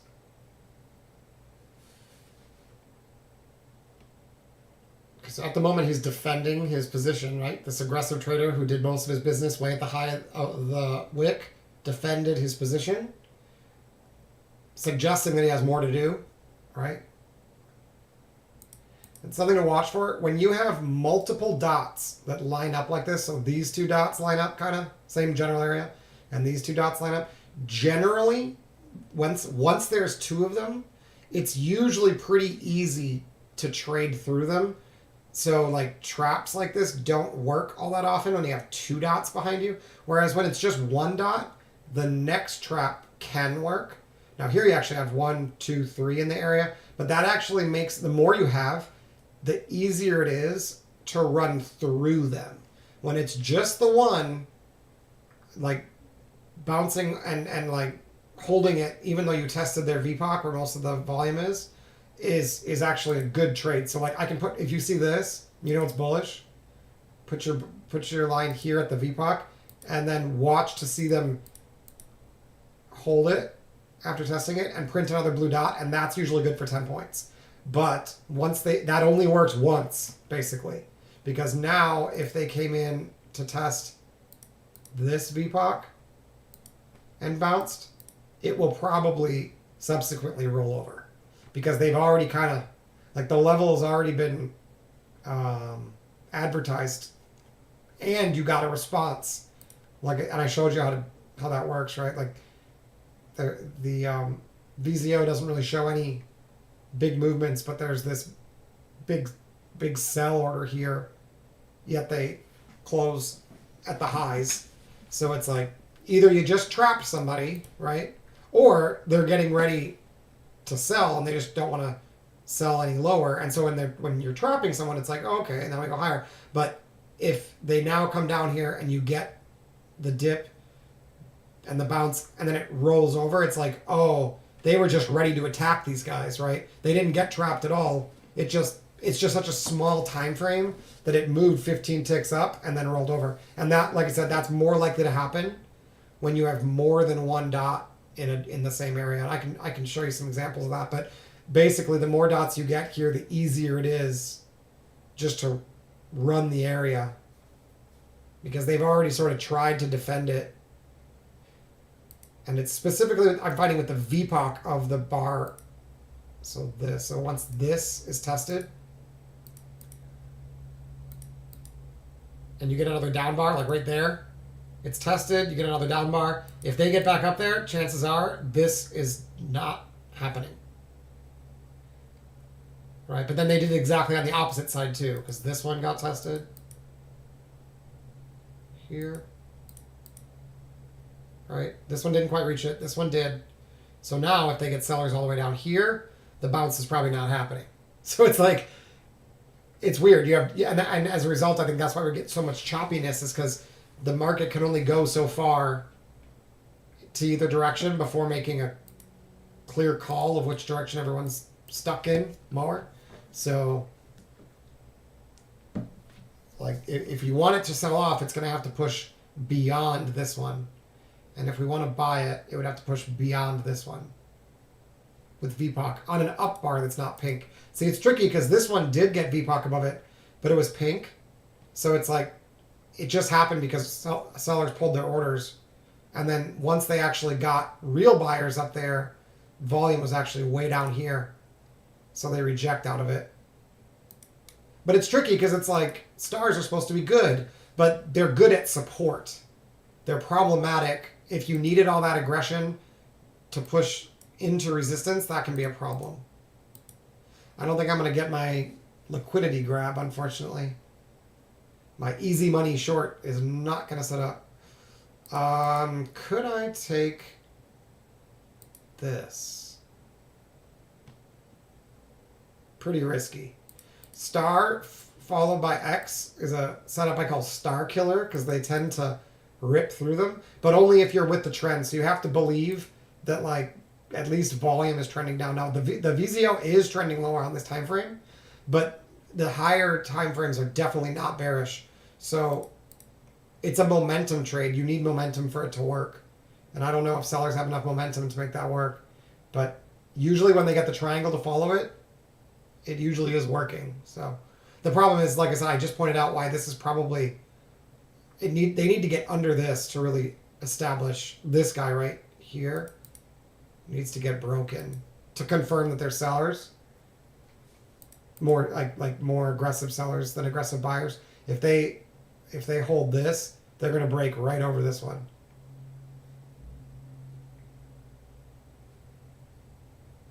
And like as a result, it's just choppy. I guess we can go down to the smaller time frame. X got totally trapped. Triangle down on a purple bar that's small with a dot. That's usually a pretty good sell to get 2 or 3 more bars like this. Then they got the ring. Is that at a higher low? It is. That ring bar, if it's followed by a triangle on a higher low, is usually a sign that buyers have it taken care of. They need the triangle though, otherwise it's dead. But if they close this, it's probably going up. Yeah, it's probably going higher. Based on the 8 tick. And the fact that they approached this but couldn't break it. It's frustrating, but these rarely lose when they set up like this. And then diamond with a dot that's followed by a triangle up is also pretty consistent. But they don't always work. But I mean, and like I said, that would be estimating about a 8 to 10 point bounce at most. Whether or not it continues would depend on if this one triggered, and I don't think it will. There's really nothing to happen here. Yeah, you'd have to trap this X bar. You'd have to get way higher. I don't know. I don't really know if they got anywhere to go. You could just get stuck in here. So this one does work on the 8 tick. So it probably goes up 8 points and then rolls. Let's see. You'd want to get in here on the pullback. Let's say 08. So I need 16 to make that. I didn't take it, but that's how small it is. It's got to fill that bar. With this dot, it looks like they are going to. Pretty rare to print one of those and just turn around after buy signal. They might do it, but gonna get triangle up on a pink bar here. But again, I said I wouldn't take them because I've gotten the capitulation signal already. But it's technically valid if it closes at 1550. But then the 8 tick hits its target at 16, so it's like it's close. In other words, it should print, but it doesn't mean it's a good idea. Because this one is expected to go to 16. And if that happens, this one has printed. But I don't trust the price action here. There's no momentum. And there's a sign that they might have already capitulated, meaning I'm not going to mess with this buy, even though it's triggering me. And after the market closes, I'm going to go back. I want to take a look. Simon was giving me some ideas of like simplification, and I want to take a look and see, like, for instance, what happens if all I do is find location and take triangle up on a small bar or triangle up with a pink bar, and I don't worry about anything else. Can I just get 8 to 10 points so often, just like this, that like it doesn't even matter that I have a resistance here, because the times when it fails, it'll usually go 8 points first. And it's kind of a good point. It's a very good point. I need to see if how many losses in a row I might take if I did that. But the key is that the bottom one needs to needs to be at some sort of a support. You don't want to take them like if they show up here. That one was technically valid. I consciously skipped it, but it looks like it. Did it get us our 10 points? Yeah. Nope, not yet. 15.50 and I'd be out.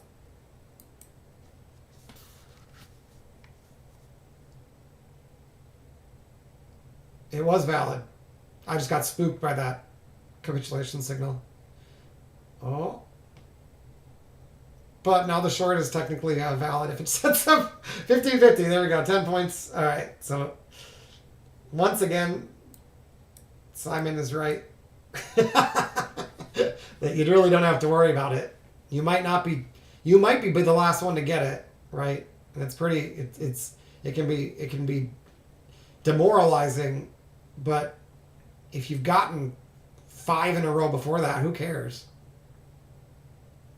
You know, even if you're just taking all profit at 10 points, if it's setting up 7 times a day and 5 of them they work and 2 of them they don't, but the 2 that don't, like, are the last 2, like that, just because I might end my day on 2 stops doesn't mean I would lose, as long as I took them all. And that's what he was pointing out in our coaching session, is like, you've got all these great ideas and all these great rules, but like it's resulting in you missing some trades that maybe they don't look very good, but they're valid. And in my mind, I'm filtering out a lot of trades that aren't working in addition. But he was pointing out that, like, at a certain point, if you trade enough and you're fast enough and you're consistent enough and you know how to find location, do you really need to filter out all those trades? Or is it okay to just take this, even though you don't think it's going to work, just take it. And if it stops, it stops, but you'll take the next one and chances are it'll make money. And so it's just, it's a lot more aggressive than I have been, but I think it's good to study that, you know, and to see, like, if that was my plan, if I just like taught the computer to take all of them and the only thing I filtered out on is location, which, like, I could, you know, like where it is in the channel or whatever, or how close I am to an actual resistance, because that is important. But if I could, like, turn it off as I approach resistances and then turn it back on once they're broken, but just let the thing just go and trade every trade, how would it do? You know, would it usually be profitable? Would it usually be break even? Would it ever get into big trouble? Like, is there a time when I shouldn't do that? Right? Like, that's what I need to look into, because he's basically just pointing out that, like, the more signals and ideas I add and the more trade setups I have, like, it may individually they may all be decent signals, but the ability to determine which one is valid here and which one is valid there means I'm naturally just missing a lot. And while I might have pretty consistent P&L as long as I do everything right, the problem is that it also introduces opportunities for mistakes. The more complex your system, the more mistakes you're going to make naturally. Oh shit! This is the setup. I was like, wait, here I'm talking. That's valid. That is a trap back in, after the capitulation signal. That is valid. We're going to take it. Okay, I am short 2. Probably could have waited for 11.25.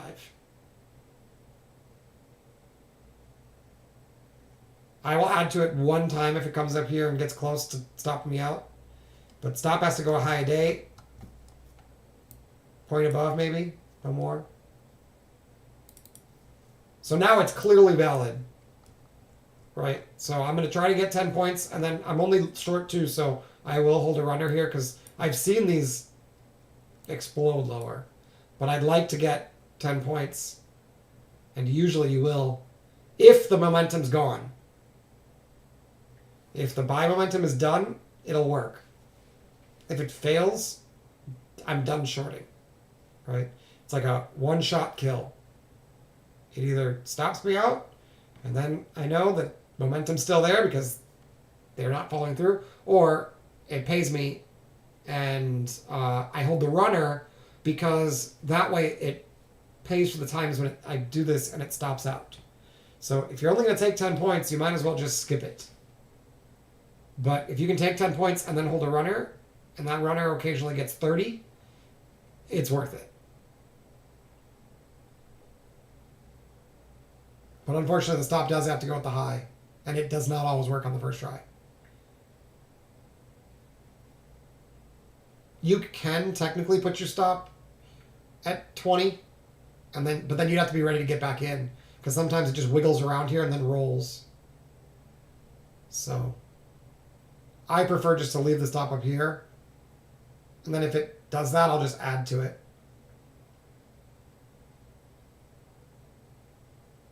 Possibly. It depends what it looks like. If it just goes jupe, then I'm not going to add to it. But if it heads up here and it like wiggles, rolls, like, yeah. Because that second set would be cheap. You know, it'd be my stop would still be right here. I don't move the stop. But I can basically like improve my average. Like, you could have done it right there, actually.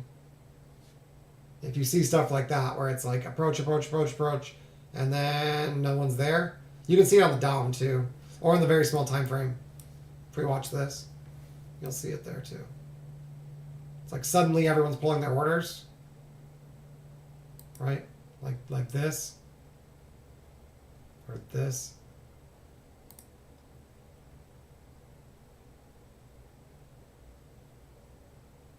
There we go.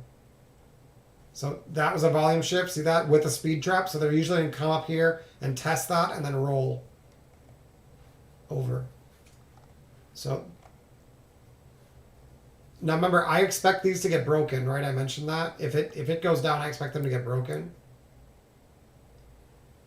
But sometimes it goes down 10 points, finds a buyer, and rips, right? So I do feel it's appropriate to take profit off the table at like 10 to 12 points, but not all of it.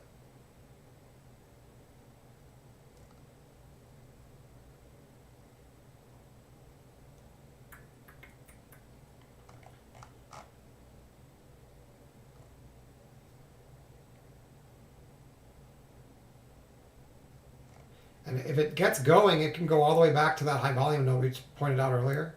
Like, it doesn't, I don't have to stop with 30 points. Like, it can literally roll back through the single prints and stuff.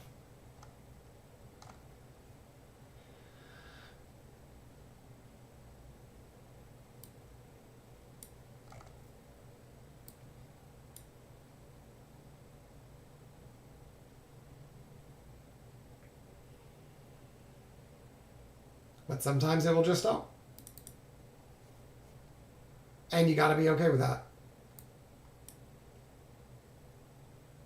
And like I said, if it does stop, then this guy's trapped and it's going to go higher. So there's no reason to keep banging on it. That's why I waited until I had confirmation. The one thing I didn't wait for is I did not wait for this low to get broken, actually. So in a way, I'm a little bit early, but I got the apex trap, right? They put an apex in, they get behind it, and they flush the liquidity up there.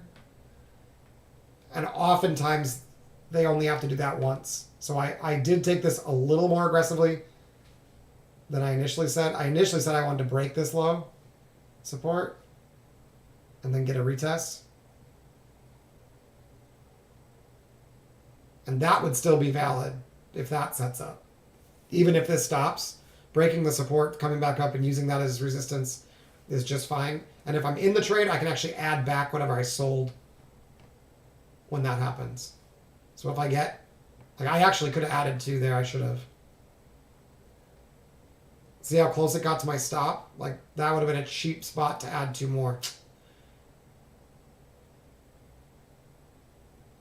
I wasn't paying close enough attention.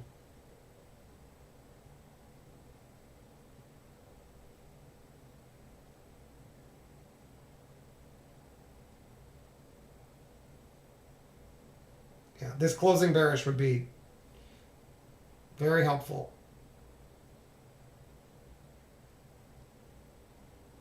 Note it appears to be purple, which means buyers are pulling their orders. Yeah, that sometimes is a sign that that they're waiting to save it down here. But if they don't, it's gonna go a lot lower. But oftentimes, when it's purple, all it takes is a couple buyers to come in here, and they can just go lift, lift, lift, lift, because it's a sign of illiquidity. So you want to be a little bit careful selling purple bars unless they have a triangle down on them.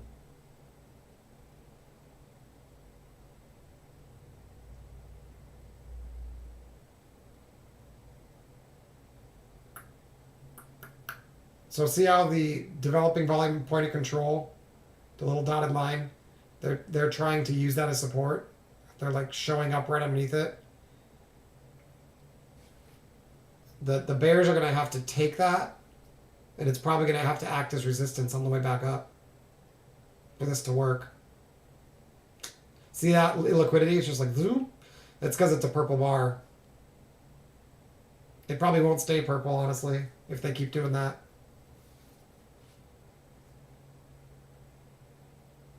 It almost looks like someone's spoofing. The buyer just keeps pulling it. I'm really surprised this hasn't turned non-purple. Because it looks like a pretty good fight.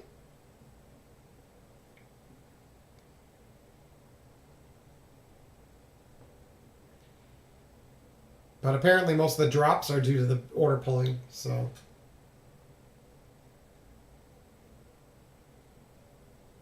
All that matters is when it closes, though. It may not close purple. Nothing's valid till it closes.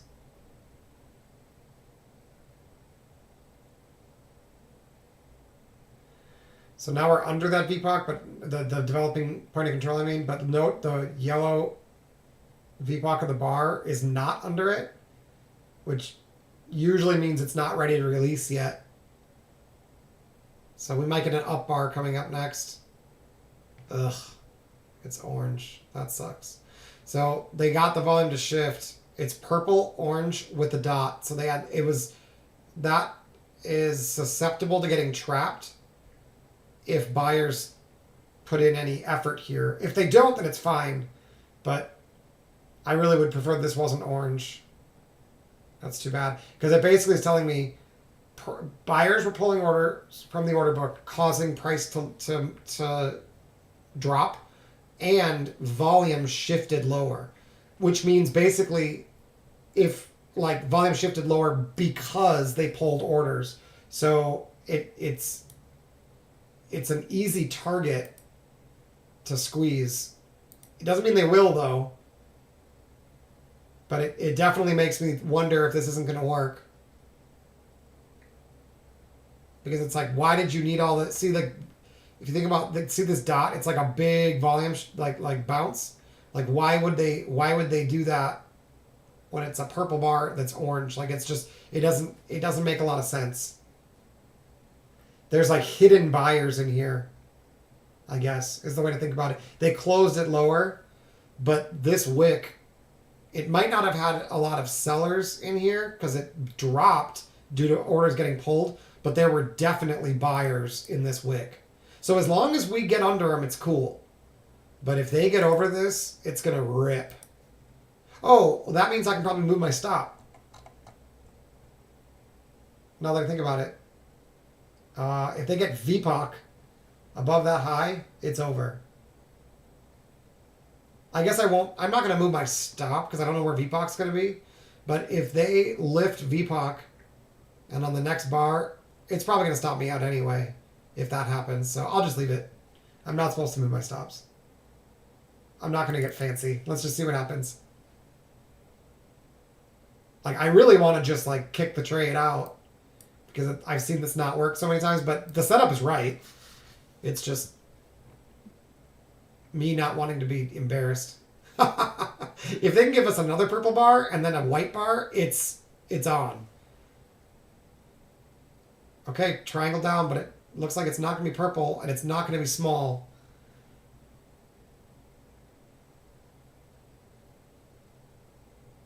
They're going to have to do this quickly. This should go. Okay, I'm going to see if I can get filled above 1300, 13200, because the big figure might cause problems, you know? So, I'm short from 13,213.75. So I'll try 13,203.75, see if I can get 10 points. Just like ease my stress a little bit. I didn't add to the trade, so it's technically a pretty small amount. And if it stops, it stops. But it's frustrating when it gets this close and it just can't seem to hit your target.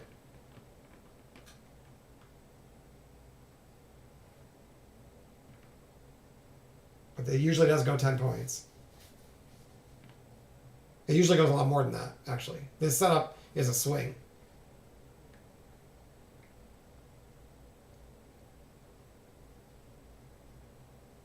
Okay, so now if we get triangle down followed by purple bar, it's going to be like potentially capitulation, right? But then I'd not want to keep shorting.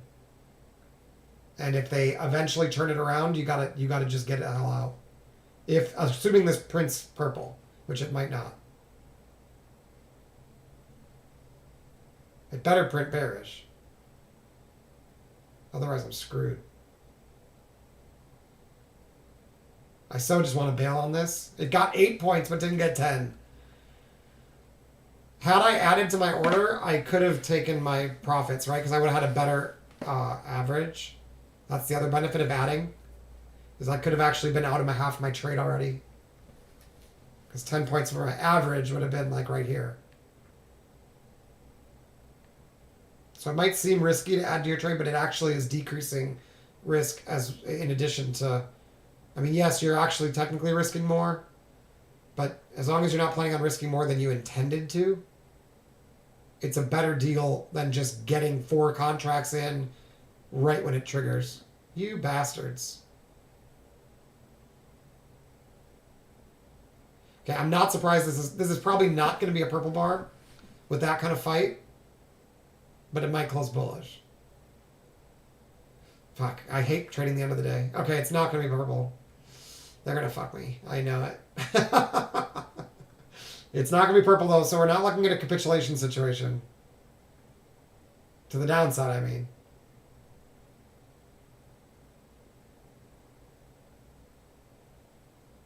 And now I kind of don't want to take 10 points because they kind of already tested that area. So, like, part of me just was like, hey, let's get 20 or nothing. But I'll just leave it alone.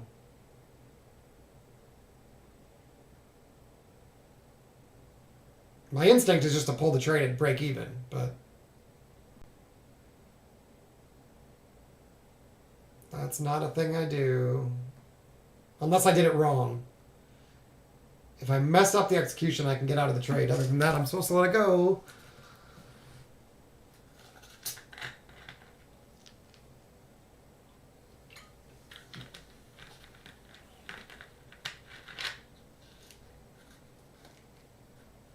But I've definitely seen a lot of those orange bars with dots cause problems. It just doesn't make sense. It closed bearish despite this spike, right? But at the same time, volume dropped. So, or volume, yeah, dropped in both senses. It went down in, that didn't have as much volume, and the VPOC, most of the volume was lower in this bar than this one. Yet there weren't really any aggressive sellers. It was just people pulling their orders. And so the natural reaction to a balanced market is to come back up and test that again. So it just makes it harder for this trade to work.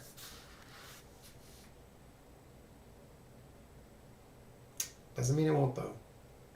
It probably just means you need this little wiggle.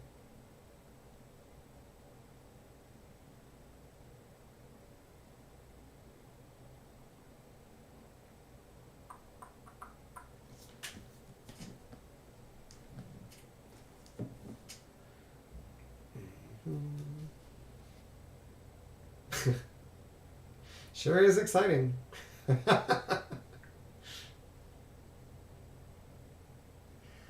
I'm so tired of these slow markets, I'm telling you. I feel like I'm watching an 80 tick, and this is a 15 tick.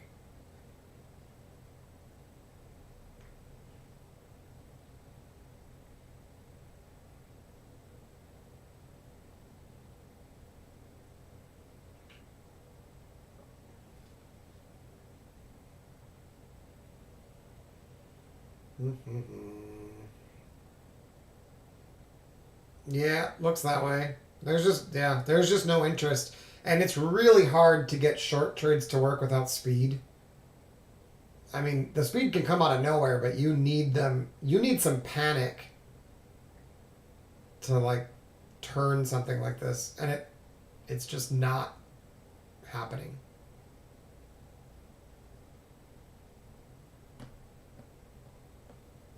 What it looks like to me is that they're just too stuck. Like, even though the market does need some rest and everything's set up for it to mean revert, it's probably just going to correct in time, not in price.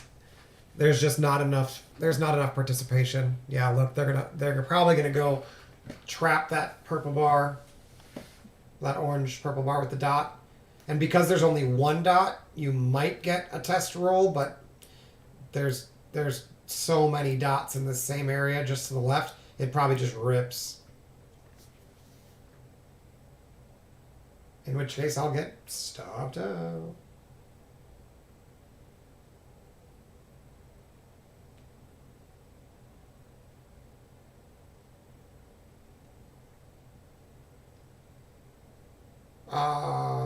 Oh, yeah, 24 tick, 15 tick, 8 tick. They're not time based. It's Renko.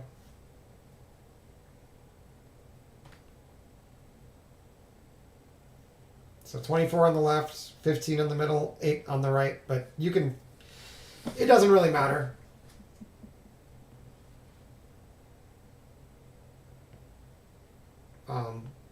You can use 16, 15, 20, whatever. As long as it's not so fast that you can't process it. And like the bars, like the 8 tick is very hard to trade because sometimes it's just like, it just prints like 6 bars in a moment when there's illiquidity. So I wouldn't, but I do watch it when it's this slow because it can give me hints. It's just going to go blink. So they tested up here. Not a surprise, right? We had a volume anomaly up there. It looked weird. And even though they closed bullish, they bought in here. And I really needed it. I need them to trap that bar for this to work. Otherwise, it's just not bearish. If they put VPOC above this high, it's probably done. Nope. See, VPOC's still below it, so I have to stay in the trade till the high, so that sucks. Unless they can shift volume up here, then I can ditch it. But they're gonna trap him. Pretty sure.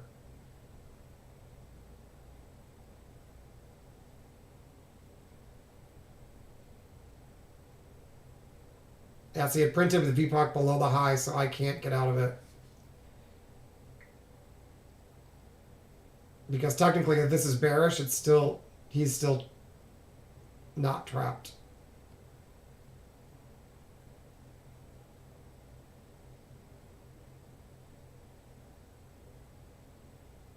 I don't know. I love Renko. I'm not sure what you mean by visually deceptive. I find it way easier to follow along.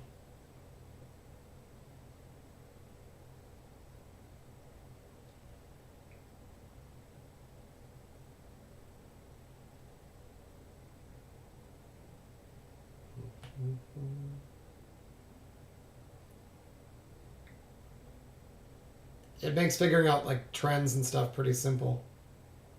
But primarily the reason we use Renko is because it's a whole lot easier to program the algo to do things based on price range rather than being stuck making decisions on arbitrary moments like 2:30 because the 30-minute chart closed or something. Unless you don't want to use closes, in which case, like in any of your formulas, and that's pretty tough too. Looks like they got me. Not yet, but looks like they're gonna take it. See how they shifted volume up? This is my only chance. They gotta come in here and sell it right now. They shifted volume up to the highs. Nope, they got me. Damn, that sucks. Too bad, especially since it was so close. I was literally within 2 points of getting my risk off. But that's what happens when you fight the trend, and it's the end of the day, right? The setup did not set up how I wanted it to, but I didn't bail on it because I don't have any evidence that they don't work when they set up like this. But it makes me wonder if maybe I should be. I don't know. I've seen them fail like that, and it makes sense that it would fail, but I don't have evidence that it happens more often than it doesn't. So now they're going to roll it, probably. You bastards. You bastards. They literally got me by 2 ticks.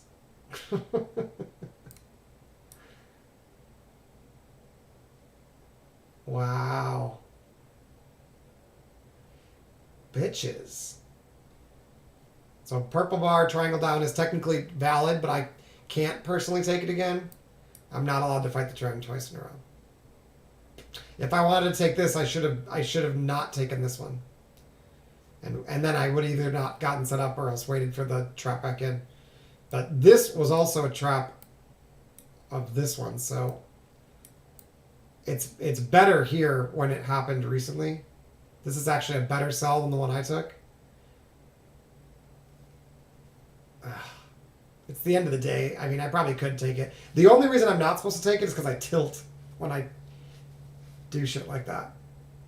When I take it the second time, and then it doesn't work again, and now you're down like $1,200. Like, that is mind-blowingly frustrating, right? And the rule's there because oftentimes the reason I took the first stop is because I made a mistake on the read, right? But when it comes to reversing, it's just sometimes it just takes 3 tries, not 2. But like I said, I'm not confident enough that they're ready to release this low. There's no momentum to the downside. Purple bear is definitely a bearish signal though. This should hold. We probably do dump it. And it did technically set up. But you got to know yourself. Like, psychologically, it's not worth it if I had the opportunity to continue trading. The fact that it's the end of the day might mean it's okay because worst case scenario, I lose the money and then I can't trade anymore because the market closes. But yeah, it usually if you have a rule, you should just follow it. You know, that's like Captain Obvious advice. Like if you made a rule for yourself for a reason, maybe just stop breaking the rule. So I'm not going to take it because I'm telling you, if they come down, could you imagine taking it here, and then they approach, they get 8 points, and then they run it. Like, it's, yeah. But it does look like it's ready now. Of course. So the way to solve this is to figure out if this was the problem. Because if it is, I could have taken profits right when I saw that and waited for the trap back in. So, yeah, I'm not surprised. So that is solvable. I just need to see, it does it have to be purple and orange? Is it anytime there's a yellow dot in an orange bar? Right? Like, is there something about this pattern? Is it maybe when it comes after a green one? That could be too. That it's a sign it needs one more push. We did not have the triangle pink bar here because that's often a sign it needs one more push. I don't think here we had it. We had it. Pull back. Push. Yeah, I mean, it's done now. That sucks. So now it's gotten under this one. Oh, not with VPOC. They have to close this bearish, and it'll get under this one. And like I said, these are all clustered. So get under one, and you'll get under all of them most of the time. Yeah, I would definitely not buy this dip. But that blows. Because that should have been a $500 win. But, you know, this is the risk we take trading, right? Like, we don't know if it's going to be this time or next time. But the more I can learn about, like, even if you don't understand any of it, right? Like, if you've got a visual representation of what's going on, and I know that every time this condition is here, that's what I see. If I find out through backtesting that this exact combo, green bar followed by orange bar that's purple and also have a yellow dot, if that's almost always failing, well, then that's easy. You just stop taking them, right? And if you were just looking at the footprint, that'd be pretty tough to do. But with the algo, it's not hard because everything's color-coded. So I could just zoom through day by day, pick a random day and be like, did that ever happen before? And on the opposite side, it would be it'd be this green bar that's pink with a blue dot, right? And perhaps when it's got the opposite signal, so an orange here, does that make this less likely to work? Or is it only counter trend or whatever? And just because it worked this way today doesn't mean that's how it always works. But if you look back through like 30 days and every single time you see it, it's not working, like, well, it's probably time to stop, to exit if you see that again. Yeah, they're going to flush this. And like, the good news is I was right.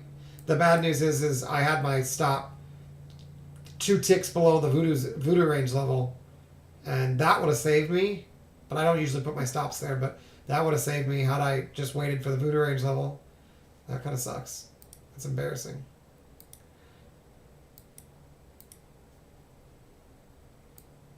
So see how that was acting as like a hidden resistance? Right? Just like this did. Doesn't mean it's going to hold forever, but it's just like the natural rotational point where the algos are expected to react. And yeah, they wanted to get there, and there was a seller waiting there. It's interesting they didn't get an aggressive signal here. Buyers literally just gave up as soon as this liquidity was taken. The aggressive trader got stopped out, me, right? And I thought it was okay because we already had a star getting stopped out, but we did not break below a blue dot. So I was a little early.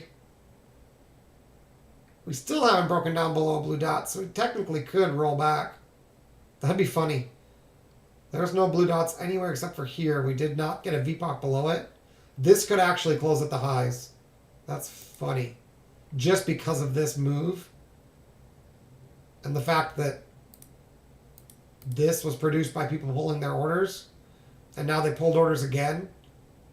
If they now show up all of a sudden, they're going to be like, well, hey, if you're willing to buy down here, why don't we go to the last spot where you pulled orders, and maybe you can buy up here too.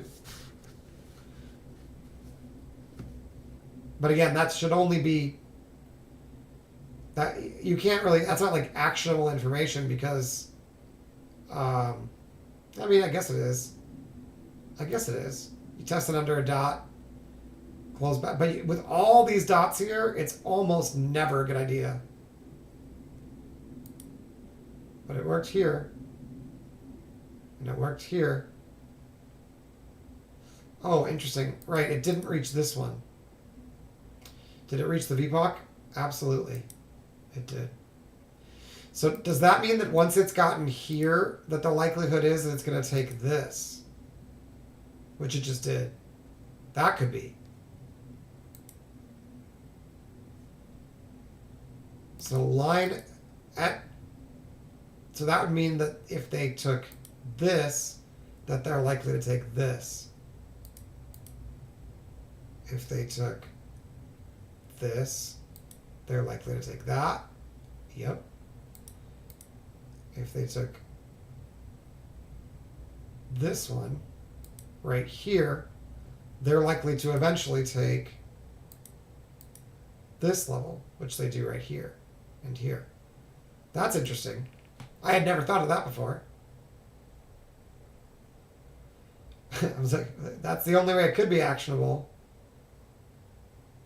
Because then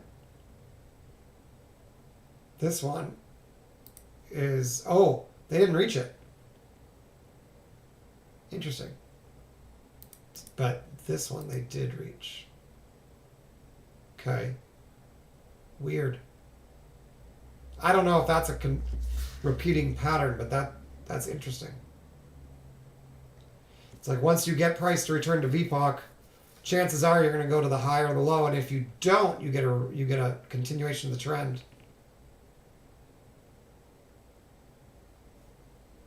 MFers, that is frustrating.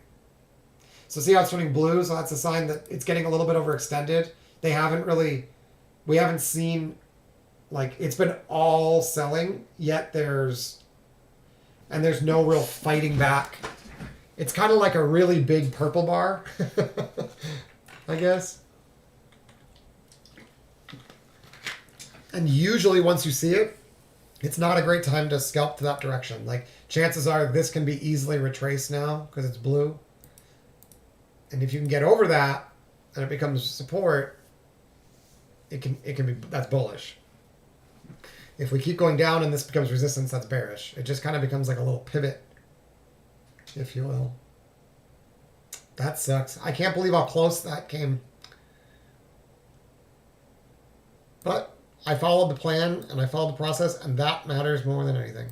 Okay, let's let this close, and I'm gonna hunt down some of these. I'm gonna see if I can solve this, and then I want to review the pink and purple triangles and the mini bar triangles and do my homework, which anyone's welcome to watch. I definitely recommend you guys spend some time, if you're using the footprint, right? Spend time looking at what your trades look like and be like, where have I seen that set up before? And how did it work then, right? It's just a hell of a lot easier to do it with the algo. Hell of a lot easier. But even if you're just using the footprint or whatever you're using, Renko charts or whatever, like, figure out what the conditions were that got you into the trade, and then look for other situations where those conditions existed, and you may find some patterns in like what happened before that, to help alert you to the fact that there might be a trade setup coming up. So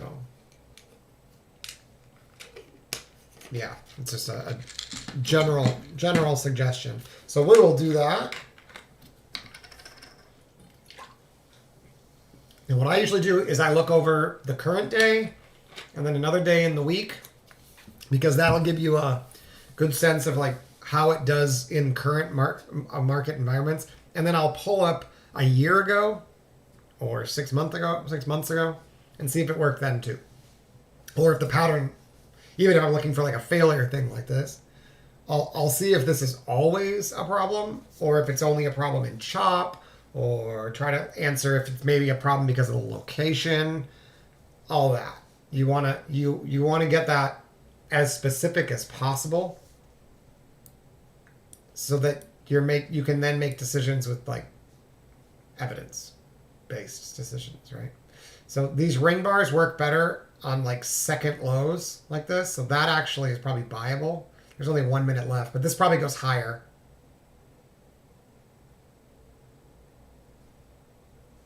Because it's like not the first test of this area. It's like there's been at least one test recently of the area. And if it can produce a triangle, it usually produces at least another bar or two. If it doesn't, it's very bearish.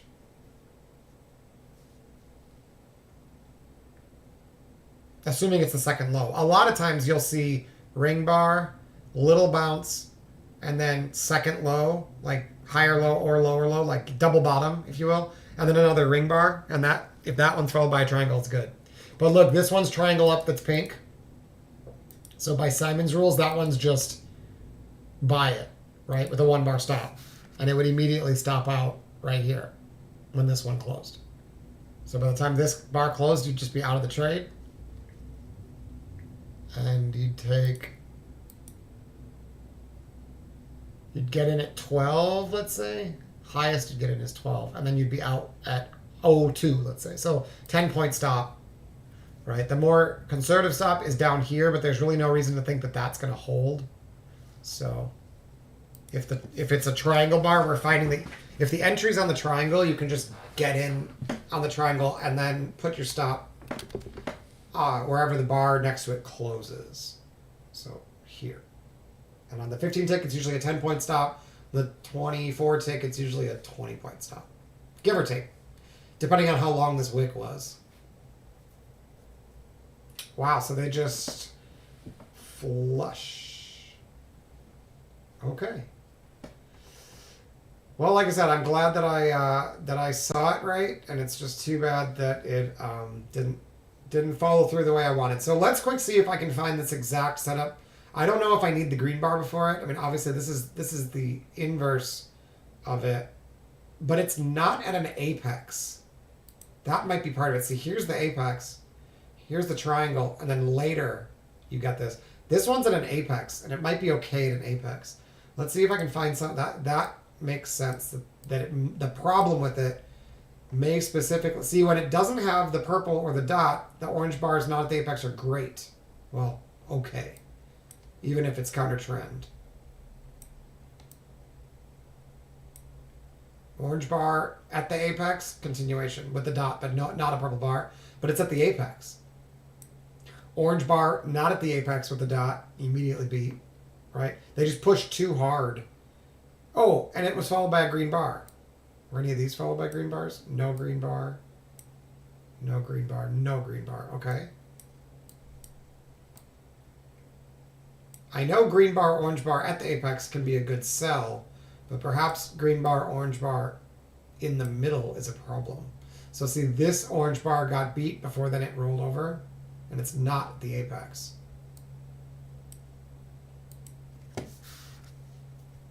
I forgot I can do this opposite too, so orange bar, green bar. So this one's a green bar with a pink and blue, which is the inverse of the one I was looking for.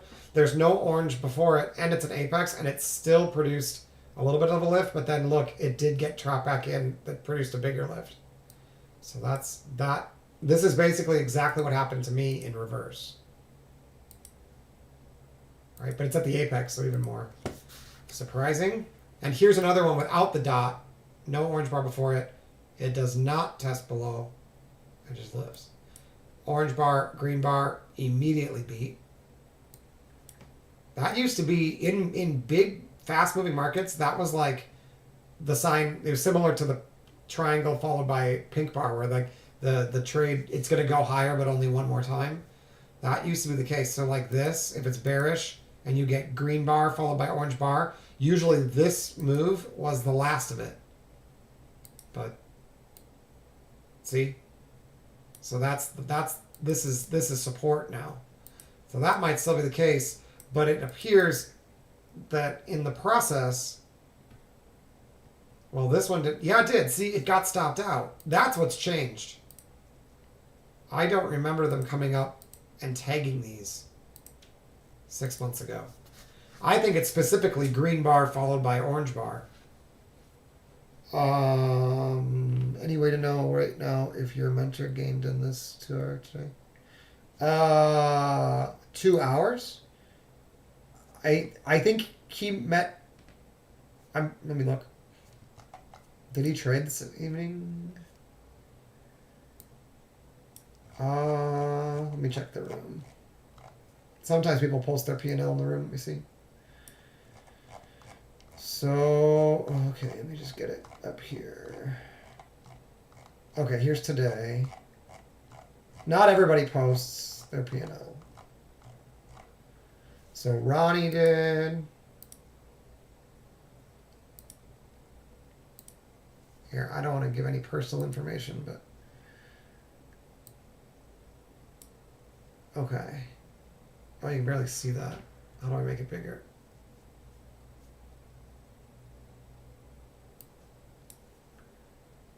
I can't make this bigger.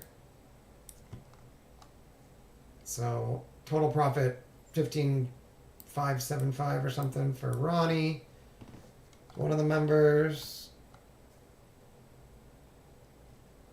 And then new.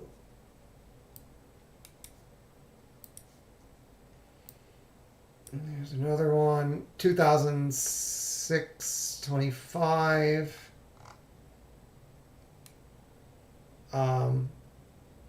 Looks like most did pretty good. Simon did not post his P&L, but you know, we're using the same process, and at least 2 people posting. Those are pretty good days. So I'm not sure about Simon, but I believe he was up this morning. He caught a bond trade in the morning, but I haven't been listening to his stream since I was doing this, so I'm not. He usually like live calls what he's doing. He doesn't always post it there, but you know, a lot of people who are posting their wins are also trading a similar process as he does. So it doesn't necessarily mean he made money, but if he even traded. He often doesn't trade the afternoons unless it's real obvious, so I couldn't tell you for sure, but we can definitely backtest and see how he would have done had I traded aggressively. Okay, so here's an orange one with a purple outline. No green before it, but it is a bull before it, obviously. And that one gets beat before it goes down, and it's not in an apex. Although that's not during a downtrend, that's during an up move.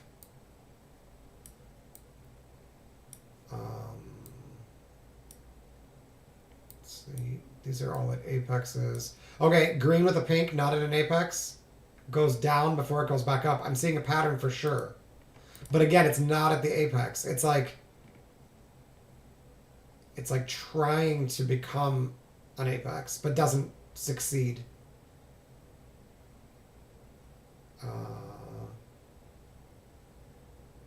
Yep. That happens. Trend days, I agree. I could have done way better today too. I was up 365 in one account, up 540 in the other account, and then down 530 in the third one that I just took that trade in. So, I mean, overall, it's like up 500 or whatever. But what sucks is that the performance accounts were the ones I did earlier. So it's fine. So the one I traded in just now was an eval. That's right, on accident actually. I thought I had it mixed, but I just looked and it says that the one I took the loss in is actually the eval. That's all right. That's great, actually. Was not intentional, but that's funny. Okay, but yeah, that is the thing with trend days is once you identify it, it's hard, but leaving your stop under support is going to be right most of the time. That's an apex, and the only way to get better at that is to go back and actually study them and see it over and over again. So see, this one's orange, purple, green. And it does not go lower. Orange, purple. Oh no, it doesn't. It's going up. So it stops it out and runs. It is the same. Interesting. So it's like this one is at the 8. So it's this one that gets it's this one that gets trapped. Tricky. Okay. So and this one did produce a signal here. So that would have been the long. And it would have stopped and then gone, but you had this orange bar, green bar before it, which might be a warning sign Maybe even if they're 2 bars apart with a purple bar in between. Like I said, I don't. That is not a signal. So that's not a signal I've seen before, or a pattern that I've noticed before. So here's a green bar that's pink, and it just gets brutalized. But I bet once we reclaim this, I bet it goes higher. That is the way to do it. That I did know. Trap him and release him.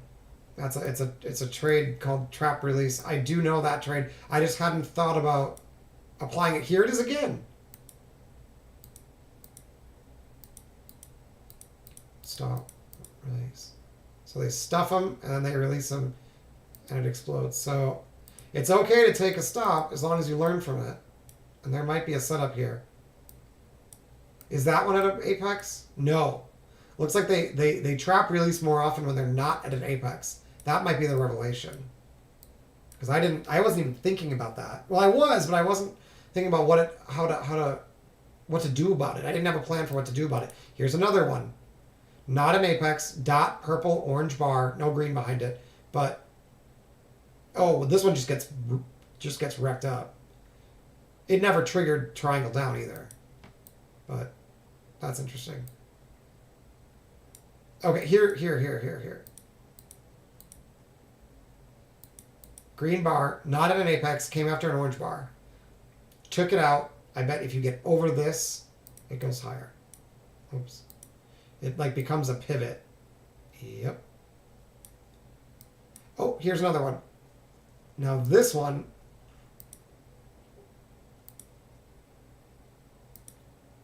looks like it's working. Then it stops it out. Then they release them, retest, and go. Cool. And again, this one's purple bar, orange bar with the dot, just like the one that I got tricked on today. Oh, and then the other way too, you have to definitely, so the key seems to be reclaim him, because if you were looking at it the opposite direction, if you're like, this is bearish, we stopped him out, I want to reclaim him. The problem is there's orange bars above you. So really, you're reclaiming this one. This one never got beat, but you're reclaiming this one, which gives you the capitulation. Interesting. And then I did know that trade. I just wasn't thinking about how it interacts when it's green bar, orange bar. Okay. Here, right here. Here it is again. So here, I can just move this one. We'll get rid of these. We already talked about that. So green bar, orange bar, orange bar, green bar gets beat. When they reclaim this, if and when they reclaim, is it here or here? If we get above that, does it release? Well, we've had more green bars. We've had more green bars, so no. This one doesn't get trapped, and that's probably what starts it all off, right? Green bar. It doesn't get there. It takes forever. So it doesn't always happen right away. That's interesting. Now, I will say this one was not pink or purple. But it's not an apex. Here's one right here. Green, orange. Orange gets beat. It's not at an apex. If I reclaim this, probably goes lower. There's another orange bar up here. Trapped. Release. And then retest with an orange bar. Okay. So that seems to work. Here's another one. They set up a lot more than I thought they did. So you're going down, right? Orange bar, green bar gets beat right here. So after that point, is it this above the green bar or is it the actual green bar? Once this is reclaimed after getting beat right here. Doesn't release. Does it get this? It does. Should release it right there. Was there another green bar? There's another orange bar. Another orange bar. This one might just fail because it's so strong. Does it eventually get over it? No, it becomes solid resistance. Interesting. So what's so different about this one? Speed bar, volume. Well, it's bearish is the difference. So you don't just have to beat it with VPOC, you need to do something else. It's got to be like a triangle after that or something. And then if it acts as resistance, that might be a good continuation trade. Okay. Green bar. Here it is in reverse. Bearish, green bar, orange bar. Clearly takes out the green bar. And I wonder if we retake this high. Oh, it doesn't happen forever. But it looks like this works better when direction is not clear. The reclaim. Green bar, red bar. Does this one count even though it's not an orange bar after it? It's not an apex, and it got stopped out. Retest orange bar. Retest orange bar. That seems to be relatively consistent. See, we got above it, and it still goes lower with an orange bar. But we did not get a triangle up above it. Okay. That's easy enough. That's easy enough. Let's see. So, bearish. Lower highs. Lower lows. Take out a green bar. Happens here too. If this... I wonder if it's this high or the pivot above it. So this or this, or is it here? Does that ever get tested, the top line? Yeah, not quite. Okay. Super bearish. What about like this one? Gets taken out, reclaimed. How do they handle that? No triangle up. Oh, right there. Pink triangle up. Gives you 10 points. No triangle. Orange bar, triangle down. Bear. Oops. I don't know how often that works, but even if you don't have an orange bar. Oh, the next one needs to be bearish. I see. It needs to be a bearish bar. It probably doesn't have to be bullish, or I mean orange. It just needs, like this will work because this bar is bullish and this bar is bearish. That's probably part of it. So the first one's orange. Orange gets stopped out. Orange gets stopped out and immediately reclaimed. Tag triangle down doesn't give you very much. Tag with an orange bar, triangle down. Is that one okay? Yep. For a scalp. And then this one didn't reach it, but it's the same setup below it. And then what about the opposite? The green gets beat. When the green gets... It can't get retaken. Orange bar, triangle down. That's a good scalp. Gets retaken. No triangle up. Right here. Triangle up. That one fails. And then the orange bar here. Interesting. Okay, let's go back a little further. And then we'll try a different day. Okay, so straight up, we said the orange bar might get trapped, but it's not going to reverse because it's straight up. So the only thing you can do is try to buy off of that level. So let's see if we get that level as a support with a green bar coming off of it and a triangle up. I don't know if it does. No. Just doesn't set up at all. It doesn't reach it. Okay. So obviously not every single one of them. Orange bar immediately followed by a bull bar. It gets stopped out, and now it's support, green bar, triangle up. That's the way to think about it. So that's probably the easiest way to do this. Once you know the trend, get the orange or green bar that's going in the opposite direction, get it stopped out, and then if that holds as support and you get a green bar triangle up, that's your continuation. Okay, let's see if that worked on Tuesday. Or if it's choppy, you have to wait for the reclaim. Okay, so it would have to stop out a green bar that was followed by a bear bar. Green bar followed by a bear bar. Or orange bar followed by a bull bar. Orange bar, bear.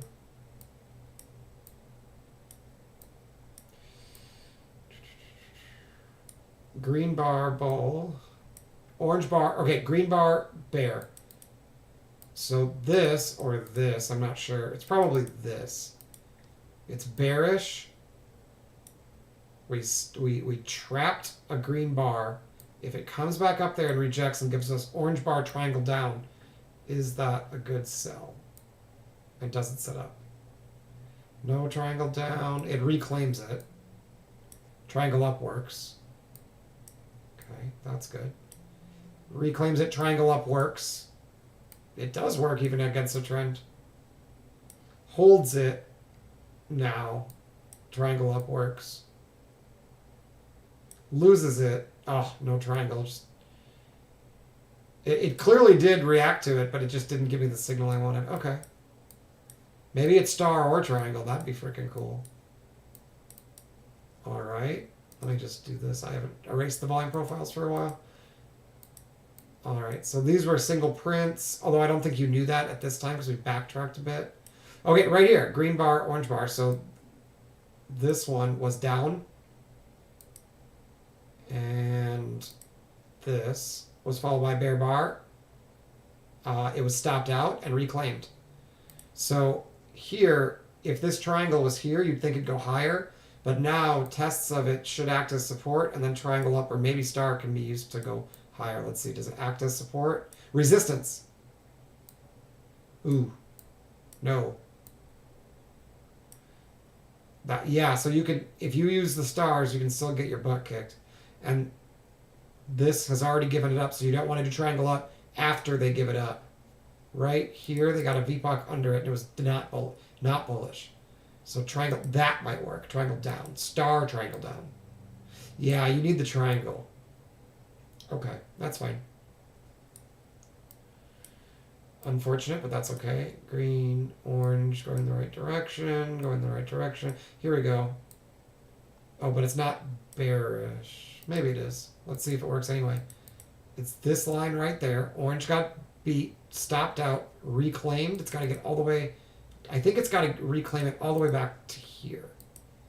So for the reversals, you got to get through it. No triangle up. Triangle down after reclaiming. That should work. Nice.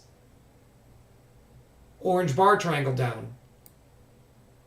Triangle down underneath it. Kind of far away. Now, you can't be too far away. You'll get rocked. Okay, POC above. This one might have got... Oh, wait. This is not the high. This is the high. Okay, so for the reclaim, you have to get under the high. For the reversal, you have to get over... I mean, you have to get under the low for the continuation, over the high for the reversal. So that makes sense. So it's not bullish unless you can get up here. That way you avoid that triangle up. That alone is cool. And then this one gives you sell. Holy shit. So even though it's selling off, the fact that that bar was followed by a bull bar, and then particularly when they are trapped and then released, you can get the continuation. And if it's just against the trend, like here it's bearish, so this green bar getting beat probably means immediately you can sell if you get triangle down below that. Let's see what happens if you tried to buy a reclaim on a triangle up. It's got to be above this. Right there.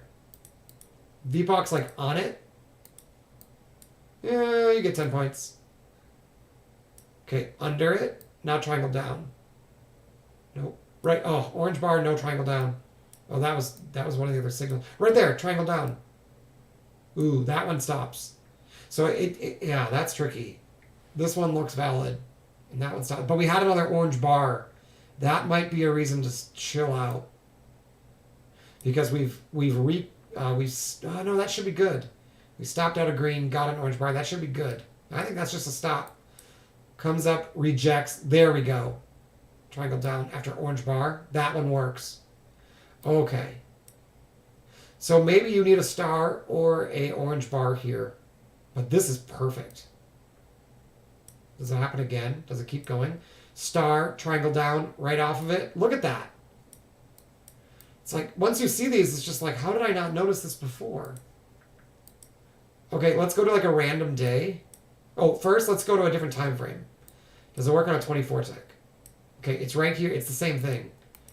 Down, trap it. It would have to reclaim this. Oops. It would have to reclaim the high, which I don't think it does, or hold under the low with triangle on right there. It totally works. Right here. Totally works. Jeez. Okay, that's not that hard to... I think I can probably program that. It's got to take it out, and then you have to mark that level. And then that level for the reversal. Okay. So they have to stop it out, and then it either becomes resistance, or they reclaim, and the high, the pivot becomes support. Okay, let me try like one more on this time frame just to be sure with the new data. Okay, right here. Orange bar gets beat. Right? So this should be support now. Once you've beaten it. And triangle up after testing that level, I don't think they do.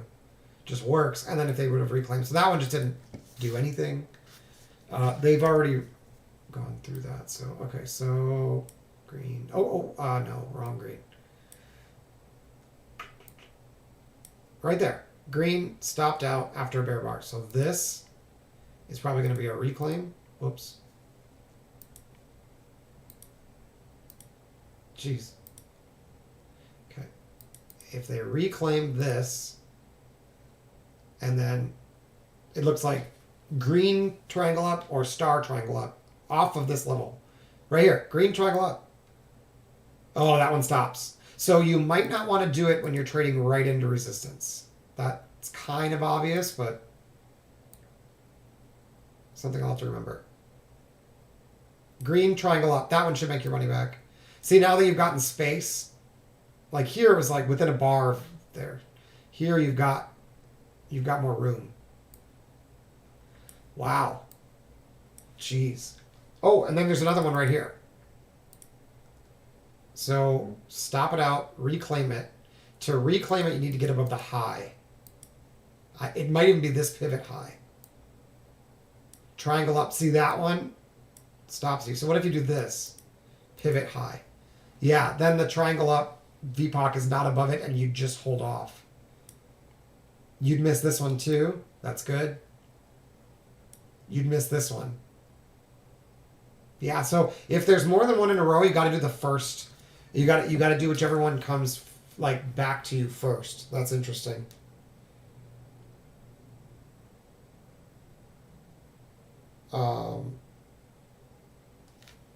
Okay.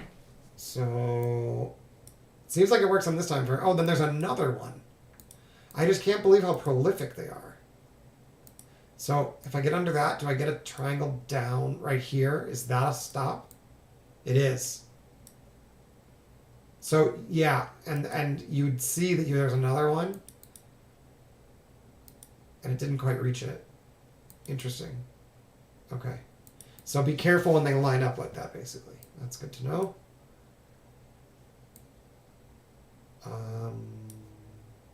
Oh, right here. Orange goes higher. Stop it out. Get back under. Triangle down to be a short. If it got under this, which it does not. Otherwise, hold this. Triangle up. No triangle. Triangle up right here. That gets it, right? This is a different line. This one right here. Boom, boom. Oh, wow. Okay, so let's take it to a totally different day. Let's do 15 tick. I'm gonna load it. It'll take a minute, but it's worth it. We're gonna load a totally different day. We're gonna look for the exact same thing and see if it's been like this forever and I just didn't know it. Right? So someone put a date in there, if you will. Type a date for me.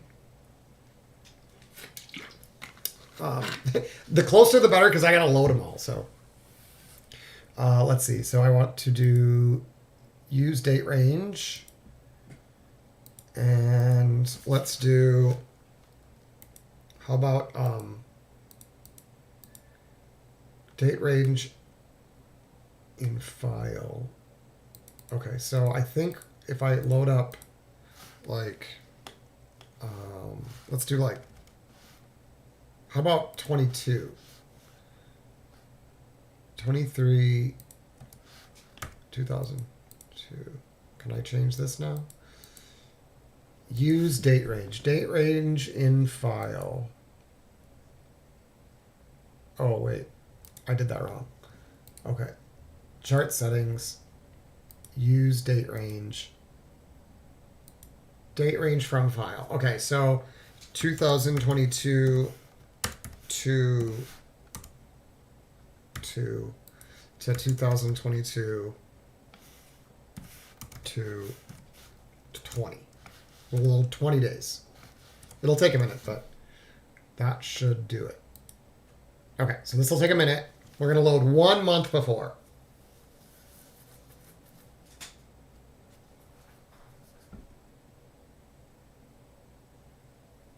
This takes, okay, wait. I guess I'll run to the bathroom. I'll come right back. This is going to take a second.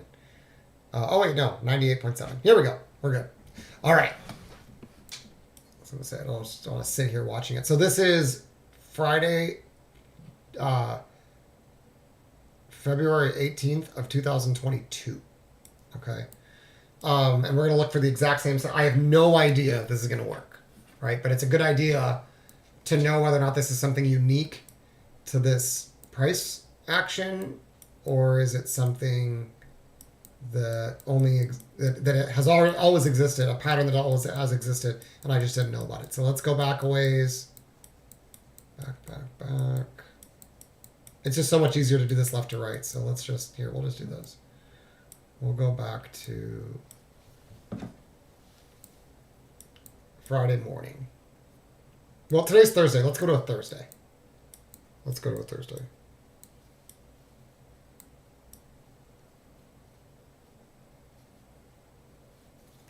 Okay. Friday. Looks like it's a down day. We can do Friday. It doesn't really matter. Oh, although that means that it could be an econ day. Let's do a Thursday. I don't want to run into econ. See, this might have been econ. So let's do a Thursday. It shouldn't. Oh, did I not? Thursday. Here we go. Okay, and we're going to do regular market hours, 9 o'clock. We'll do after 9 o'clock. Where the hell is it? There it is. Okay, so this is probably econ, right? So let's wait at least 5 minutes after econ. Oh shit, did I go too far and now I don't have my freaking signals? That's annoying. I thought I loaded enough bars to get my signals. Okay, so we need the signals to be there. So as soon as the green and red show up, that's weird. I thought I loaded plenty of these. We should be able to see them. It must have been really volatile, because we're not, like, even 2,000 bars isn't enough to load back for 1 day. So this Friday must have been crazy. That's very rare. So I need the green and the red bars in particular. Here we go. So there's the first green bar, right? Well, this one. Okay, so now we should start seeing stars and everything. Okay. So it's got to be a green or orange bar followed by a bar in the opposite direction. And then preferably not being at a apex. So right here, this bar right here. So you have to stop it out first, reclaiming the high, and then using that as support with the triangle up, or stopping out and using the low as resistance with the triangle down. Right here. And specifically, it looks like orange triangle down or star triangle down. So that would be a short with this method. And that would stop. Yes, it would stop. That would stop. This, if it gives us triangle down, would be a short. Right there. Orange, triangle down. Resistance. So it tried once, failed, tried a second time. That one works. Okay, here's another one, green, and then going the opposite direction. Green, Gotta stop it out. We did. Now, does this act as resistance or support?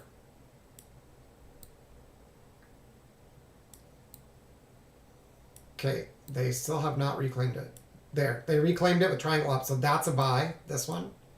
There's no star or green bar, but we clearly got POC, the VPOC above it, and then got triangle up above it, so it reclaimed the green.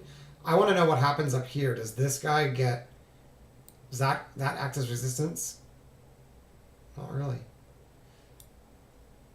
In fact, we get triangle down, so you have to be a little bit careful when they start stacking like this. Because this now looks bullish, so I'm guessing this one's the one. Yeah. So that's a little tricky when they stack like this. It's not necessarily going to mean... I didn't know what it would mean.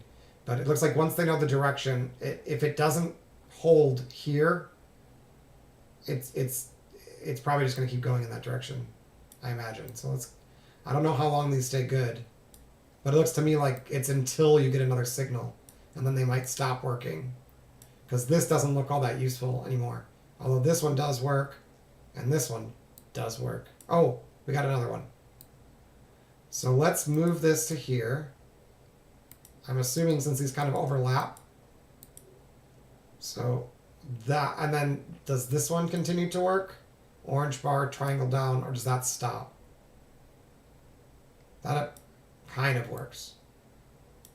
But then they have another one. Orange bar. Stopped out. Follow the bull bar. Stopped out the orange bar. So now this could be support, but then this might be resistance. So let's see what happens here. Okay, they don't hold it as support, so now we're looking for triangle down. Triangle up. No triangle down. They don't really hold it. I don't think I'd count that. Oh, that's probably it. Oh no, you got to get under it. Triangle up, out of it. That's probably a buy. Oh wow, that one doesn't work either. So you have to be really careful, it looks like, and get very choppy right at the level. See, VPOC did not get above it. I didn't notice that, but it's sitting right under it. It didn't quite get above that level, so that you'd have to be pretty specific. But it looks like when you have them stacked up like this, so before it just went one direction, this time it went towards the other one and then reversed, right? And now it's just going back and forth over this. So either it's not working or it's just working differently when there's more than one. So let's see if this one worked. It may be just it doesn't work back then. Come on. We'll say here. Okay, get under it. Doesn't act as resistance. Now it's probably going to act as support. Get over it. Does not act as support. See, I don't think you can do anything in here. This one might have got me.